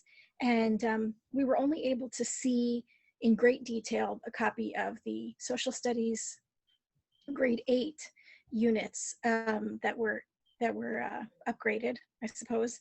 So it seems like, you know, Monique and myself, who were at the meeting, you know, we're happy to see the progress being made. And there were definitely some topics there that were not there before, which we were happy to see. But it is a work in progress.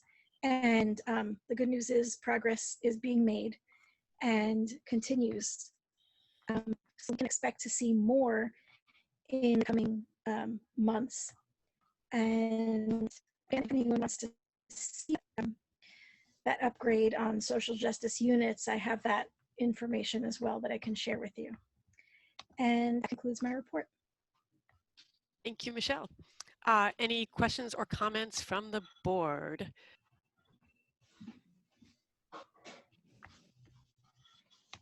Okay, let's move on to finance and facilities. Mark.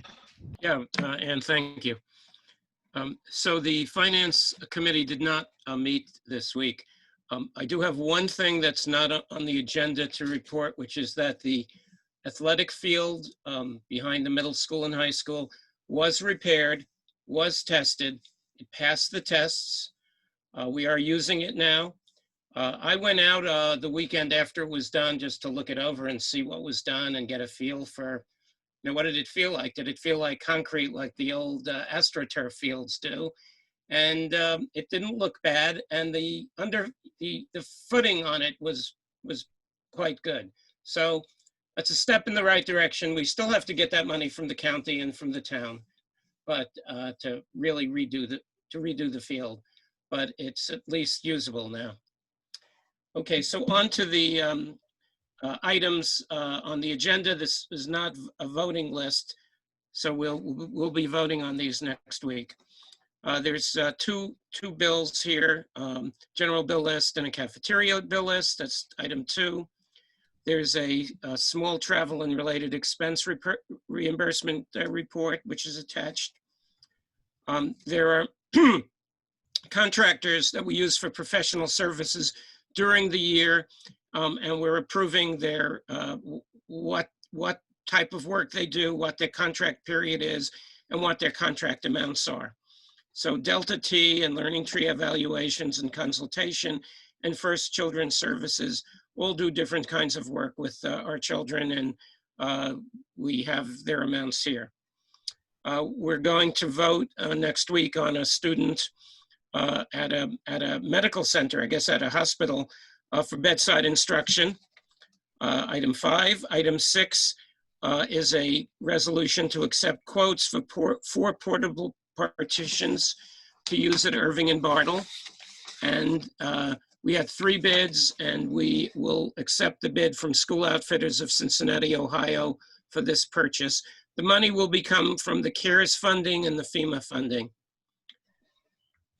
The item 8 is a resolution with Johnstone Supply of South Plainfield for the purchase of 13 iWave air cleaners for the ventilation systems. And that's for $7,220.33. And that's also from CARES and FEMA. And this was the only quote we could get. So that's the quote we're going to vote on. Item 9 is a resolution to approve the contract with Air Purifier Store of Nashua, New Hampshire for 5 portable air purifiers for the amount of $4,188.73. These are for nurses' offices and quarantine areas. Also will be funded by CARES and FEMA grants. And we couldn't get alternate quotes in time. So we're going to accept a relatively new grant. This is a grant to buy equipment. It's called the CARES Digital Divide Discretionary Grant. It's for $151,145. I mean, the good news is that we had outfitted most of the children in the district with and teachers with equipment. This will pay for the vast majority or all of the equipment we've purchased to upgrade for all the students. And then there's a new coronavirus relief fund in the amount of $105,935, and we'll resolve next week to accept that amount. And that's for things like masks and air purifiers and other items with regard to the pandemic. And then item 12 is a non-pandemic item. Every some number of years, the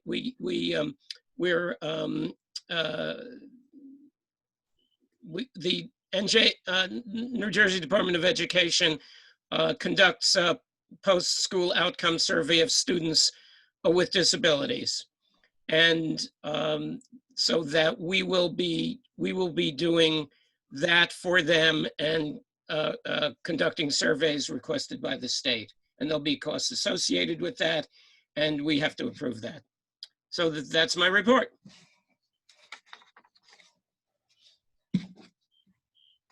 All right, thank you so much, Mark.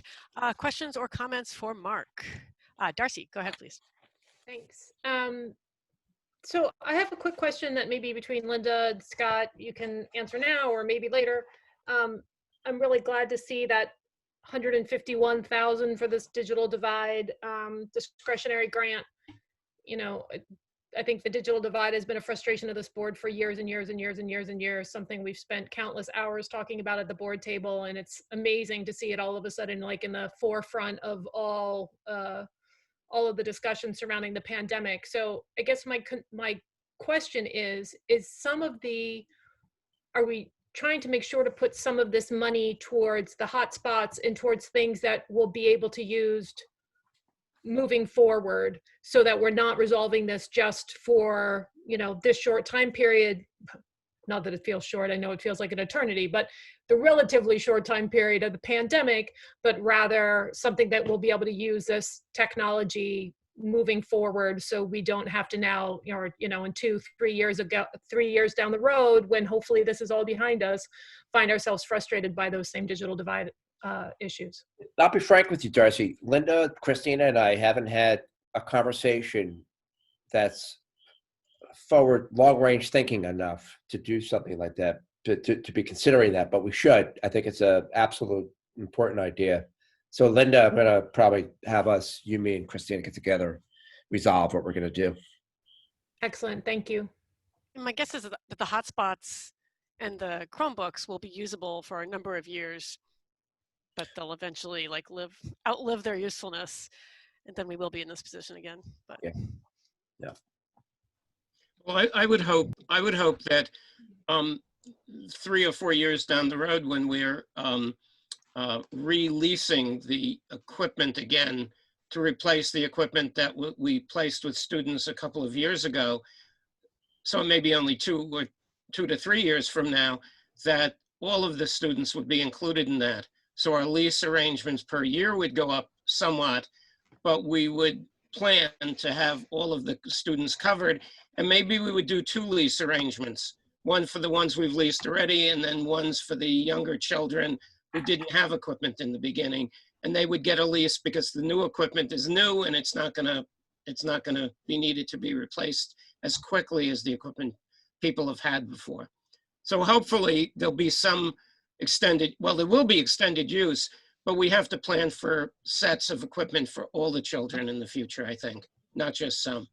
I would just like to add once again that I'm going to advocate for us as a community to have some sort of community broadband as a utility, which it is. And the school cannot, solve that big a problem. We cannot come up with, the PSE&G of broadband. So I would like for us to work with the other community organizations, but also for all of the parents listening to, pool together their energies and start advocating for that in the borough council and at the library and anywhere where anyone will listen, because I do think that it is the biggest equity issue that we're facing, besides, from food insecurity. I think this is probably the biggest. Yeah, that may be actually something that the town should be taking up with our cable deal. We have a cable service provider. Apparently Verizon is not part of that, but I guess it's Altice is the server here. But the town does have, I don't know when that deal is up or needs to be renewed, but it definitely is something that we should all meaning not just the school community, but the entire community should be pushing to get that added to our deal with them. yeah, absolutely. I mean, we do have some hotspots in town. I wonder sort of how many more we would need to adequately cover the town, and it might not be that many. May not, yeah. So. Anyone else? Okay, that brings us to personnel, and Mr. Woodward was going to present that report to us. Yeah, I'm sorry, I missed your text about delaying the meeting. I didn't get it until too late. So we met last week. It was very nice to have Marilyn join us. And we had discussed a couple of openings. We have the usual problem with the Spanish position. We're still looking, and there's a maternity leave of absence in mathematics that's also looking like it's going to be hard to fill. I believe that's number 3, if I understood correctly.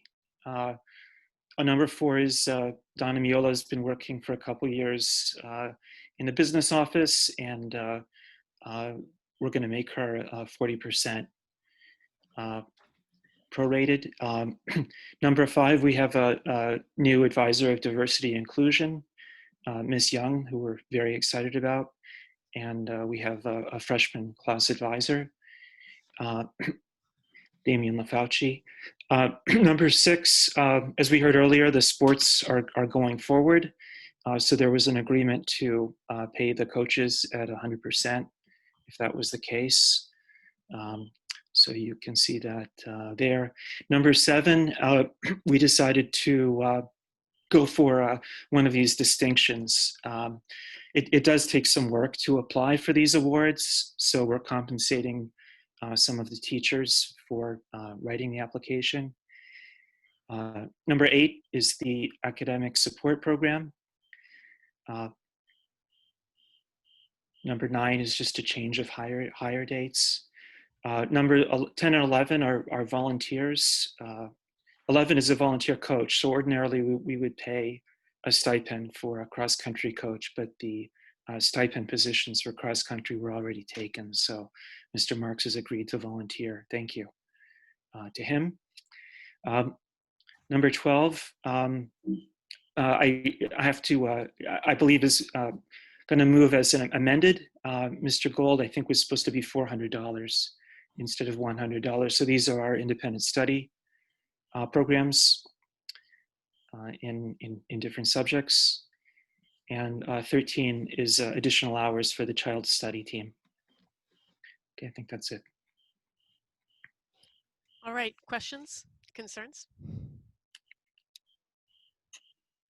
Nope. Okay, Mark, would you care to read the policies and the policy committee report? Yes, thank you. So the policy committee met last week. We reviewed a number of policies. We made changes or not, and agreed to put forward for this meeting the 5 policies for first reading. So that's item 2, remote learning during pandemic. There's a very small change to that. Programs and services for students in high poverty areas and high need school districts, which we are not, but we might be at some time, and it is a mandatory policy. Gifted and talented students, there's this very small change based on state policy or state law. It's also mandatory, so we have to change it. Item D is records retention, which there was a change that was needed. And item E is procurement procedures for school nutrition programs, also mandatory. And then for second reading at the next meeting will be these 5 items which were approved for first reading at the last meeting. So that's my report. All right, any comments, questions? I just wanted to say, reading the one about the procurement procedures, Linda, it made my head spin and made me just think, good grief, anyone who has to try to jump through any of those hoops to try to get what we need in our buildings for our kids, like, deserves some kind of medal. Like, that is a policy that just so clearly exemplifies the amount of regulation put on public schools. It is 15 pages of, I don't know what. I mean, I just scanned it and I had a headache. So bless all of you who actually have to follow all that. My hat is off to you. I second that. I saw that and my head spun, and it's all whatever number of pages of legal gobbledygook about food services in schools, half of which you can't even read. It's ridiculous. Anyway, Linda, thank you. Yeah, thank you for reviewing it. And putting in the parts that we didn't understand. I mean, I'm not usually on the deregulation train, but on this one, I have to thank our food service management company because they hold my hand like you wouldn't believe. Okay. Oh, they're wonderful. They've been so great this year and during the have been. pandemic with arranging Yep. to take out food, and they've just been fantastic. Yep. All right, other policy. Oh, Chris Woodward. Yes, go ahead. Yeah, so on the equity policy, which was the second reading, there's a sentence in there that says that the district will move towards classes which are academically heterogeneous. And I hope that means something like where it's feasible or something like that. You know, there's some subjects like mine where the district offers both fast-paced courses and courses that are paced at the state standard level. And I do important that the students have a choice of which of those courses to take. What tends to happen in STEM is that a lot of students get pushed into the faster paced courses. And as a result, when they get to us, they've really been rushed through the basics, and it's really a disaster for their STEM careers. So that those sort of courses that are not fast paced need to be still available for the students. Do you think the language as it is implies that we're aiming to make all of our classes heterogeneous? I mean, I see it as that one of the things we'll do is create some classes that are heterogeneous. In other words, leaving us the freedom to discuss, as we have been doing with each class, like, does it make sense for this class? How would we prepare? I mean, do you think the language needs to be tailored to make clear that we're not?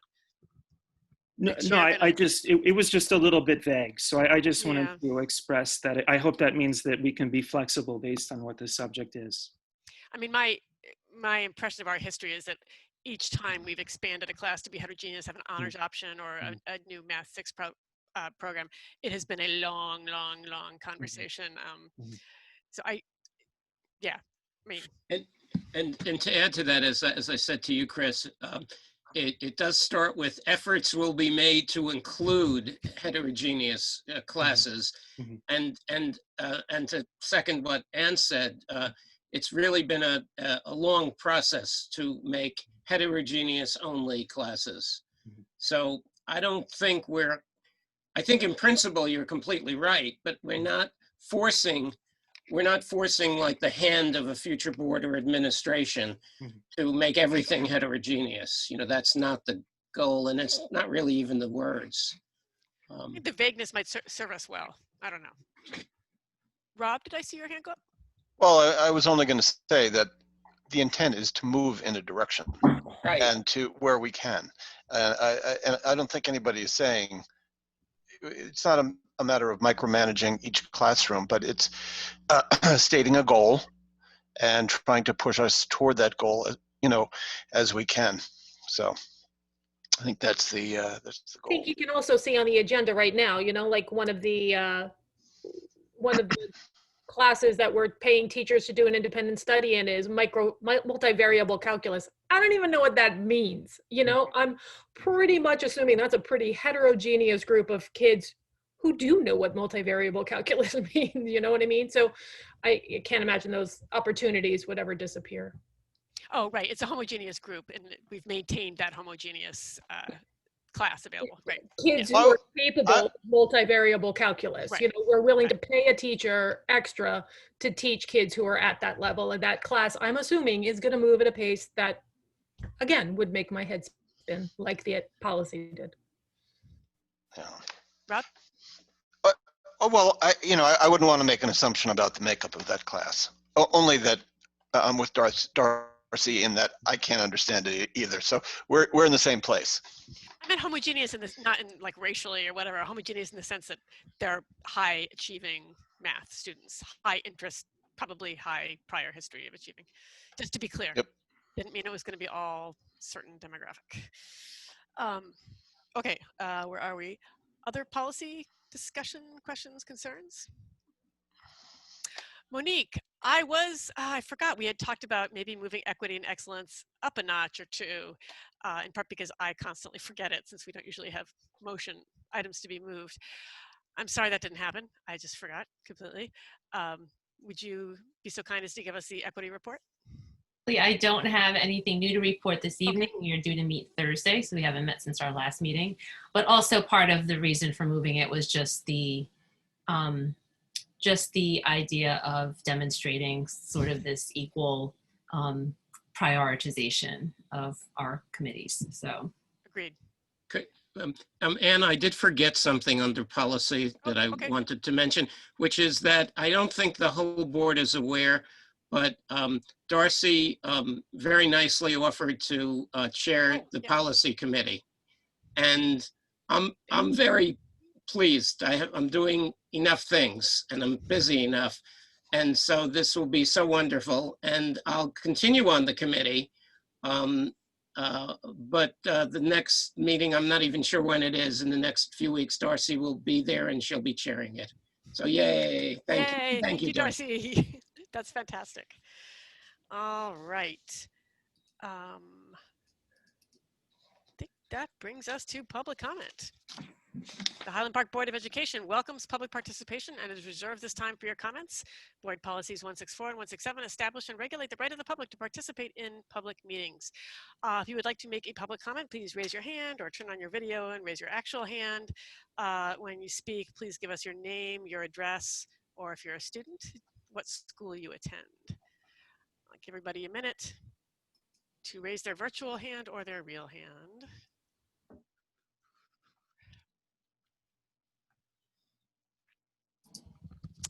All right. Seeing no public comment at this time. I do not have a president's report. Does anybody have old business? Number 13, new business.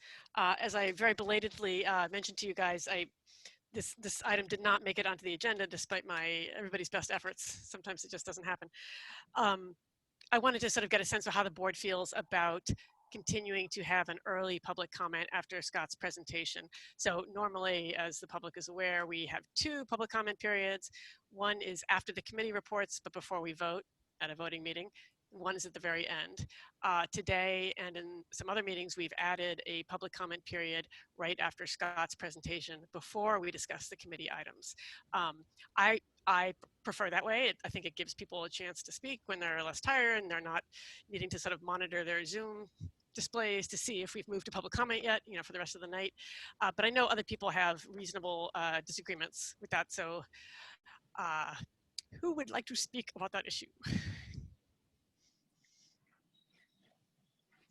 So I'm one of the people, I'm sorry. I don't want to put you on the spot. We don't. No, it's fine. I'm one of the people who I would say who likes the old method. And I'm going to give a few reasons, okay. But I do want to say that when we've had what I've called a very heated issue, a difficult issue, a few times on my many years on the board, we have, by consent of the board, moved the public comment up earlier, like the first August meeting. Maybe, yes, it was the first, it was the second one.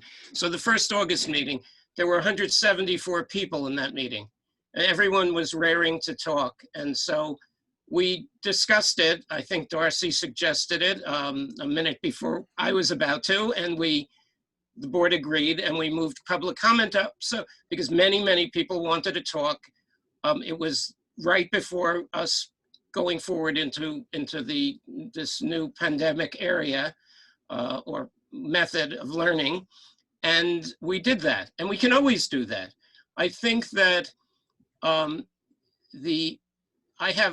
have actually a few issues, but I think one of them is that we should, the public comment is about the running of the schools, but it also is in principle and in practice should be somewhat about the agenda and what we're discussing. And I think it's the board's agenda. The board can review it. The board can discuss it. And before we vote or before we move on, the public can put their comments in after we go over our agenda. This isn't going to win me any popularity contest, what I want to say next, but I also think that lots of times at our meetings, we hear public comment that is by far much more appropriate to be discussed with the administration first. Tonight, Scott brought that up at least 3 times to 3 different public commenters. And I would like the public to understand we're here to do board business. We have policies, we have finance, we have personnel, we have our committees, we have equity and excellence, we have curriculum. Tonight's a very short agenda, but often we have very long agendas. And I want the board to discuss those agendas. The public can comment on those. At that time, the public could also comment about stuff going on in the schools or how's it going with remote learning. But so much of that has to do with specific issues that could be dealt with the administration. So I kind of have 2 things. I'd like the public comment to go back to the old method unless it's really a critical situation. And I'd also like us to be very mindful that so much of public comment that we've heard over the months and years are items that the administration should be doing. And I know it's a fine line, but I think I'd really like not to have the back and forth, and I'd really like to not have the items which the administration could and should deal with on the board discussion plate, unless no one in the administration has been helpful, and that this is the area of last resort. So that's my thoughts. So I think it's two different things going on, They right? are two different Right. things. Let's, if you don't mind, for now, I'd like to keep it to the timing of the public comments, because I think we can certainly deal with that no matter when the public comments are. Okay, that's fair. As Scott did. That's fair. Is that, yeah, okay. That's fair. Does anybody have comments on the, and I will say too, if there may be cases where people comment on things we're about to discuss. I mean, I think we will feel free to tell the public, listen, you might want to wait till the next public comment period. We're just about to discuss blah, blah, blah. And there was virtually nothing in that first public comment period that had to do with almost anything on the agenda. Right. So I think it was nice that we did it early. Oh, I would We're say, going to be here. We're going to be here. I would say either the way. opposite. I would say the opposite. I know you Let's would. the board do our business first, go through our business, discuss our business, and then the public's business is whatever the public wants to bring to us. And the public can talk about our agenda and their agenda. And again, it's not winning me popularity contest, but that's not why I was elected. No, I just don't see a principled reason that we need to put one agenda first. But I hear you, and I respect that disagreement. Do others have thoughts about that? I had my hand raised, and I'm sorry. I I didn't think see. Chris Oh, yeah. did so Sorry, much. and Chris too. Yep. Who was first? Thanks, Chris.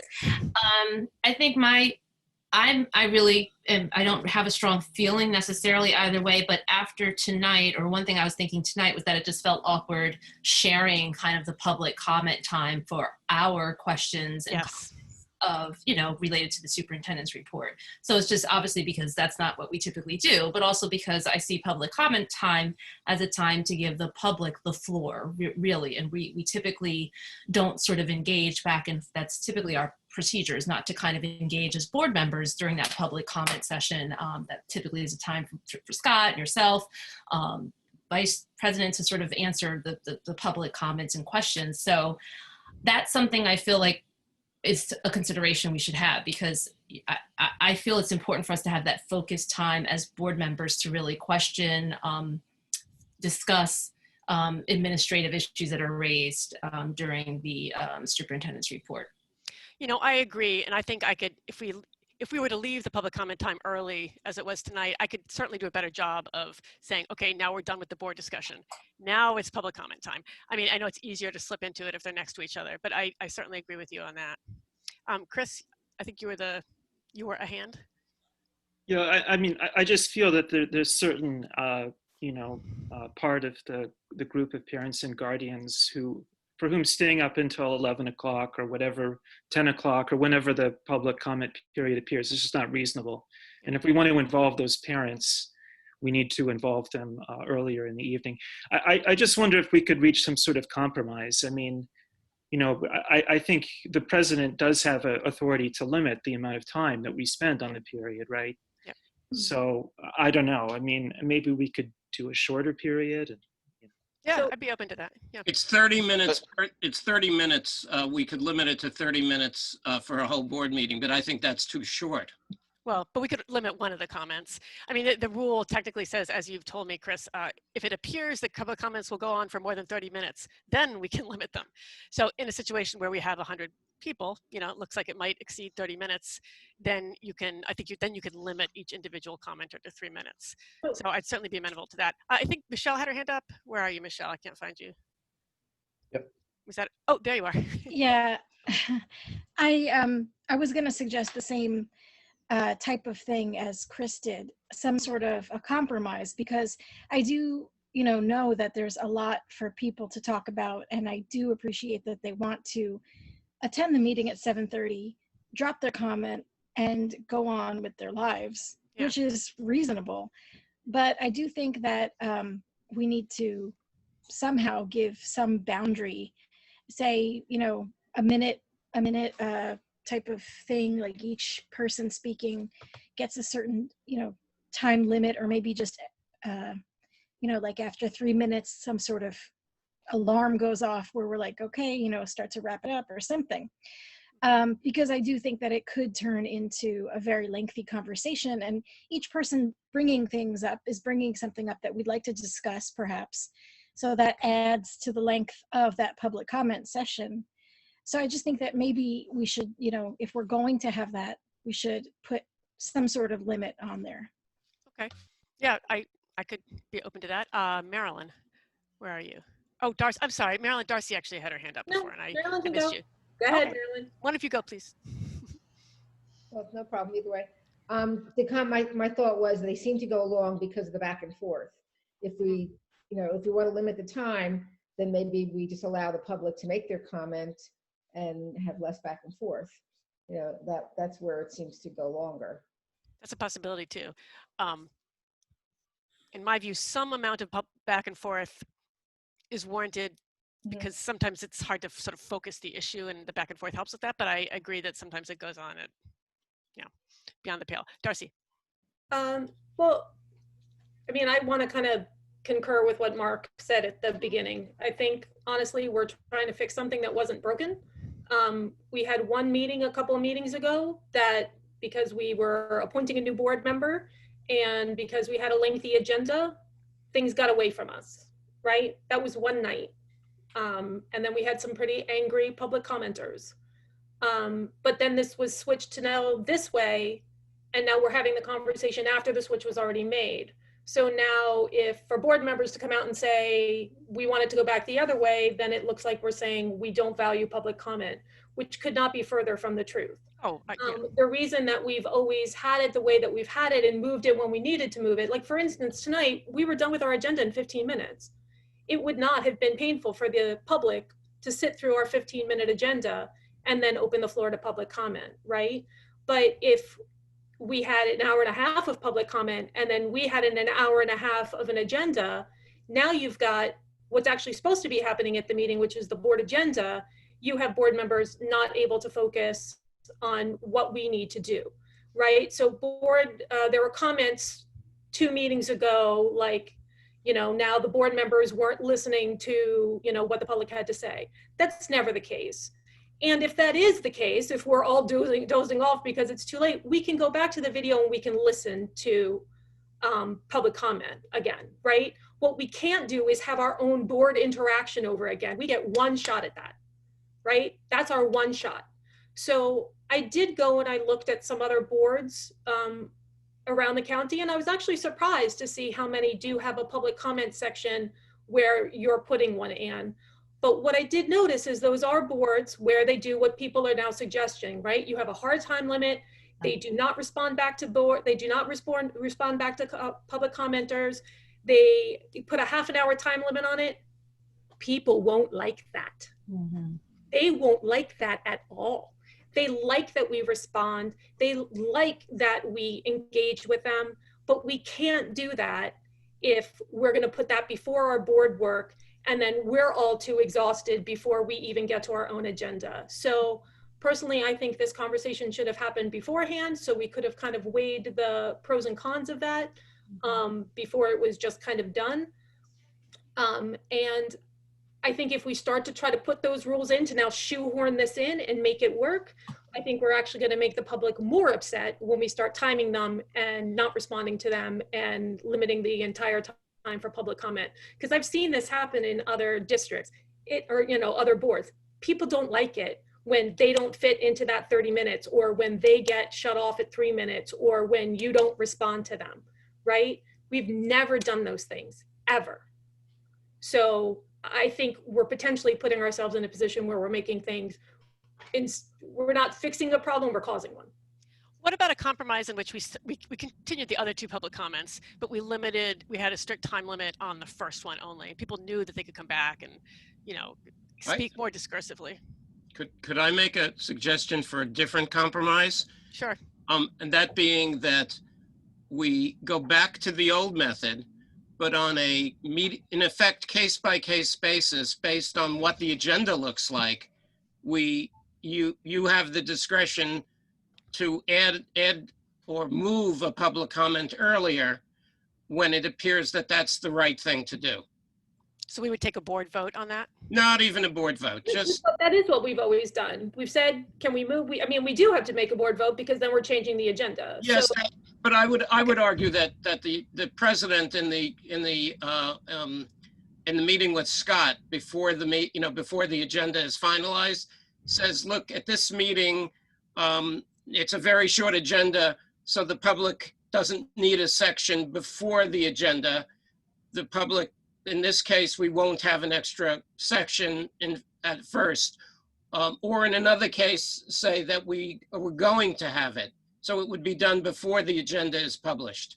But It'll be tough to guess in a lot of cases, like whether there are going to be a lot of people out. right, but we could always change it with the board agreement. But that I like the default being the old method, with the new potential method being only on a case-by-case basis, and only when it appears that that's the wise thing to do, because because something is happening that means that the public should be able to speak and then move on. So okay, can I just jump in? I've had my hand up, so. Oh, I'm sorry. So listen, we're in a very special time. This is a time unlike any that we have faced. I've been on the board for 5 years. Most of the 5 years we've had empty meeting rooms. We're now in a very serious situation, and it's a situation that the entire community is tuned in on, and in particular, obviously, the school community. I don't think that we need to change the entire setup of public comment in order to be responsive, as we are, to listening to the public as weigh in on the issues that they are. So what we did during the summertime, what we probably, in retrospect, knowing that we had an appointment to make the last time, perhaps we could have done that in advance of the appointment. I don't know, but that is, as both Mark and Darcy said, that is board business. That's stuff that we need to do. I don't think we need to change the entire setup of it, though. And so, my view is tonight's public comment should have been, and it would have been fine as at the regular time. But if we had a particularly large situation that was occurring 1 week, I would be in favor of adding a public comment, adding it early, and making it a clear period that where people could weigh in. Okay, so I'm hearing a lot of agreement on the, we keep it the way it was, but then if we see a large crowd, I could move, and hopefully with the board's majority consent, right, or not. But we need to be responsive to what's happening. Right. Yes. To what's occurring. Right. Yeah. And Monique's hands up. Just want to make sure you do that. I'm sorry. Yeah, I just want to confirm. So this can happen on the spot. In other words, this decision to Always. right. We've done it. We've done that We've done it many times. Yeah. Yeah. That's okay. Because I was starting to actually like the idea of having, as Darcy said, these other boards have done that strict earlier public comment after we as board members have had a chance to engage with Scott as needed on the superintendent presentations. But then knowing that for parents who cannot stay on long, have that time to, kind of say what they need to say, ask questions or whatever, leave their comments, and then we move on. But, having that strictly limited time for that, knowing that we have additional comment periods coming up. So to me, that sounds like actually a great compromise. And we hit on kind of all the needs that I see we need to hit on in this situation. Right. But if the general consensus is stick with the old and kind of do this as needed a third comment, public comment, I think it's going to have to, I'm fine with that as well, because that is what we've done. But I do think, again, just really being mindful of, just to Rob's point, I would say, given everything that we're all going through right now, the longer days, the longer are hard for everyone. So I think just being mindful of that for parents who do want to make public comment and not have to stay on long, especially during this time, is something we should also, be responsive to, which I believe that's all what we're all agreeing on. I do like the compromise because it makes things a little bit more predictable for parents. Like they know there will be a time. Yeah. But and it's controlled. It's, it's not going to linger. It's a 30-minute time. It's 30 minutes, 3 minutes each. Come on.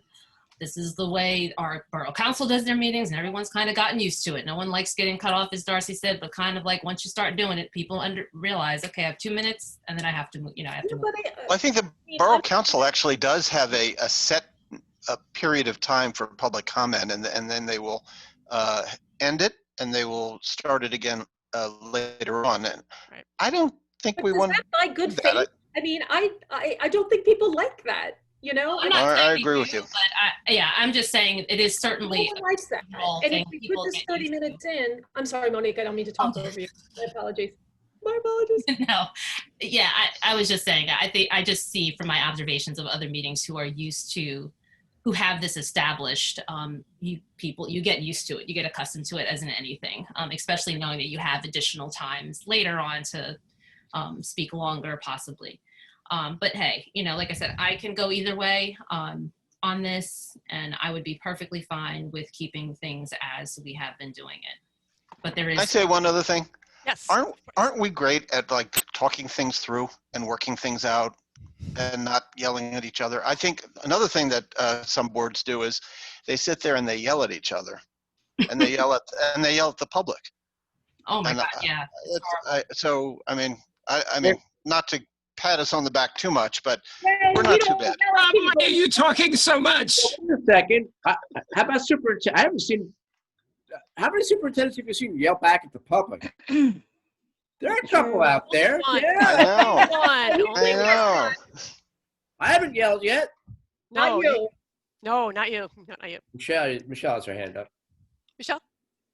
Yeah, I just wanted to make everyone listening, aware that our email address is very easily accessible, and we do read every single email that comes in, and it does give us time to digest and process and talk offline so that everyone can get to bed, So you don't need to attend the board meeting to make public comment necessarily. You can be heard in other ways. And I think that is, very useful for people whose first language is not English, perhaps, who have social anxiety and don't want to get up to speak, even if it's on Zoom. I don't think that it is critical for us to have that first public comment because there are other ways of communicating with us. So for me, I'm leaning more towards leaving things the way they are. Okay. That's just let's end discussion now. Let's take just an informal vote. Linda, is it okay for us to just do a hand raising vote on an informal issue like this, or do we need to do a formal? Let's not vote. Let's just keep it the way it was. Yeah, I would like to see. Yeah. I mean, I would actually like to make sure that you can poll the board, but you're not actually voting. You're just asking a general majority opinion. Okay. And if there's a majority opinion of desire to change something, then you can vote to change it. But to keep things as they are, there's no need to vote for that. Okay, let's do a poll. Who would prefer to keep things as they are with discretionary opening of an early public comment period when we have a crowd? 1, 2, 3, 4, 5. Okay, then we'll do that. We don't need to vote. I'd like to move to adjourn the meeting. Is there a second? Second. All right. Goodbye, everyone. Thanks for being here. Okay, bye. Bye. There was another public comment after new business. Oops. Well, I guess we already had. I'm still here. Well, we had 2 public comments, right? I'm ending the meeting now. Good night, guys. Good night.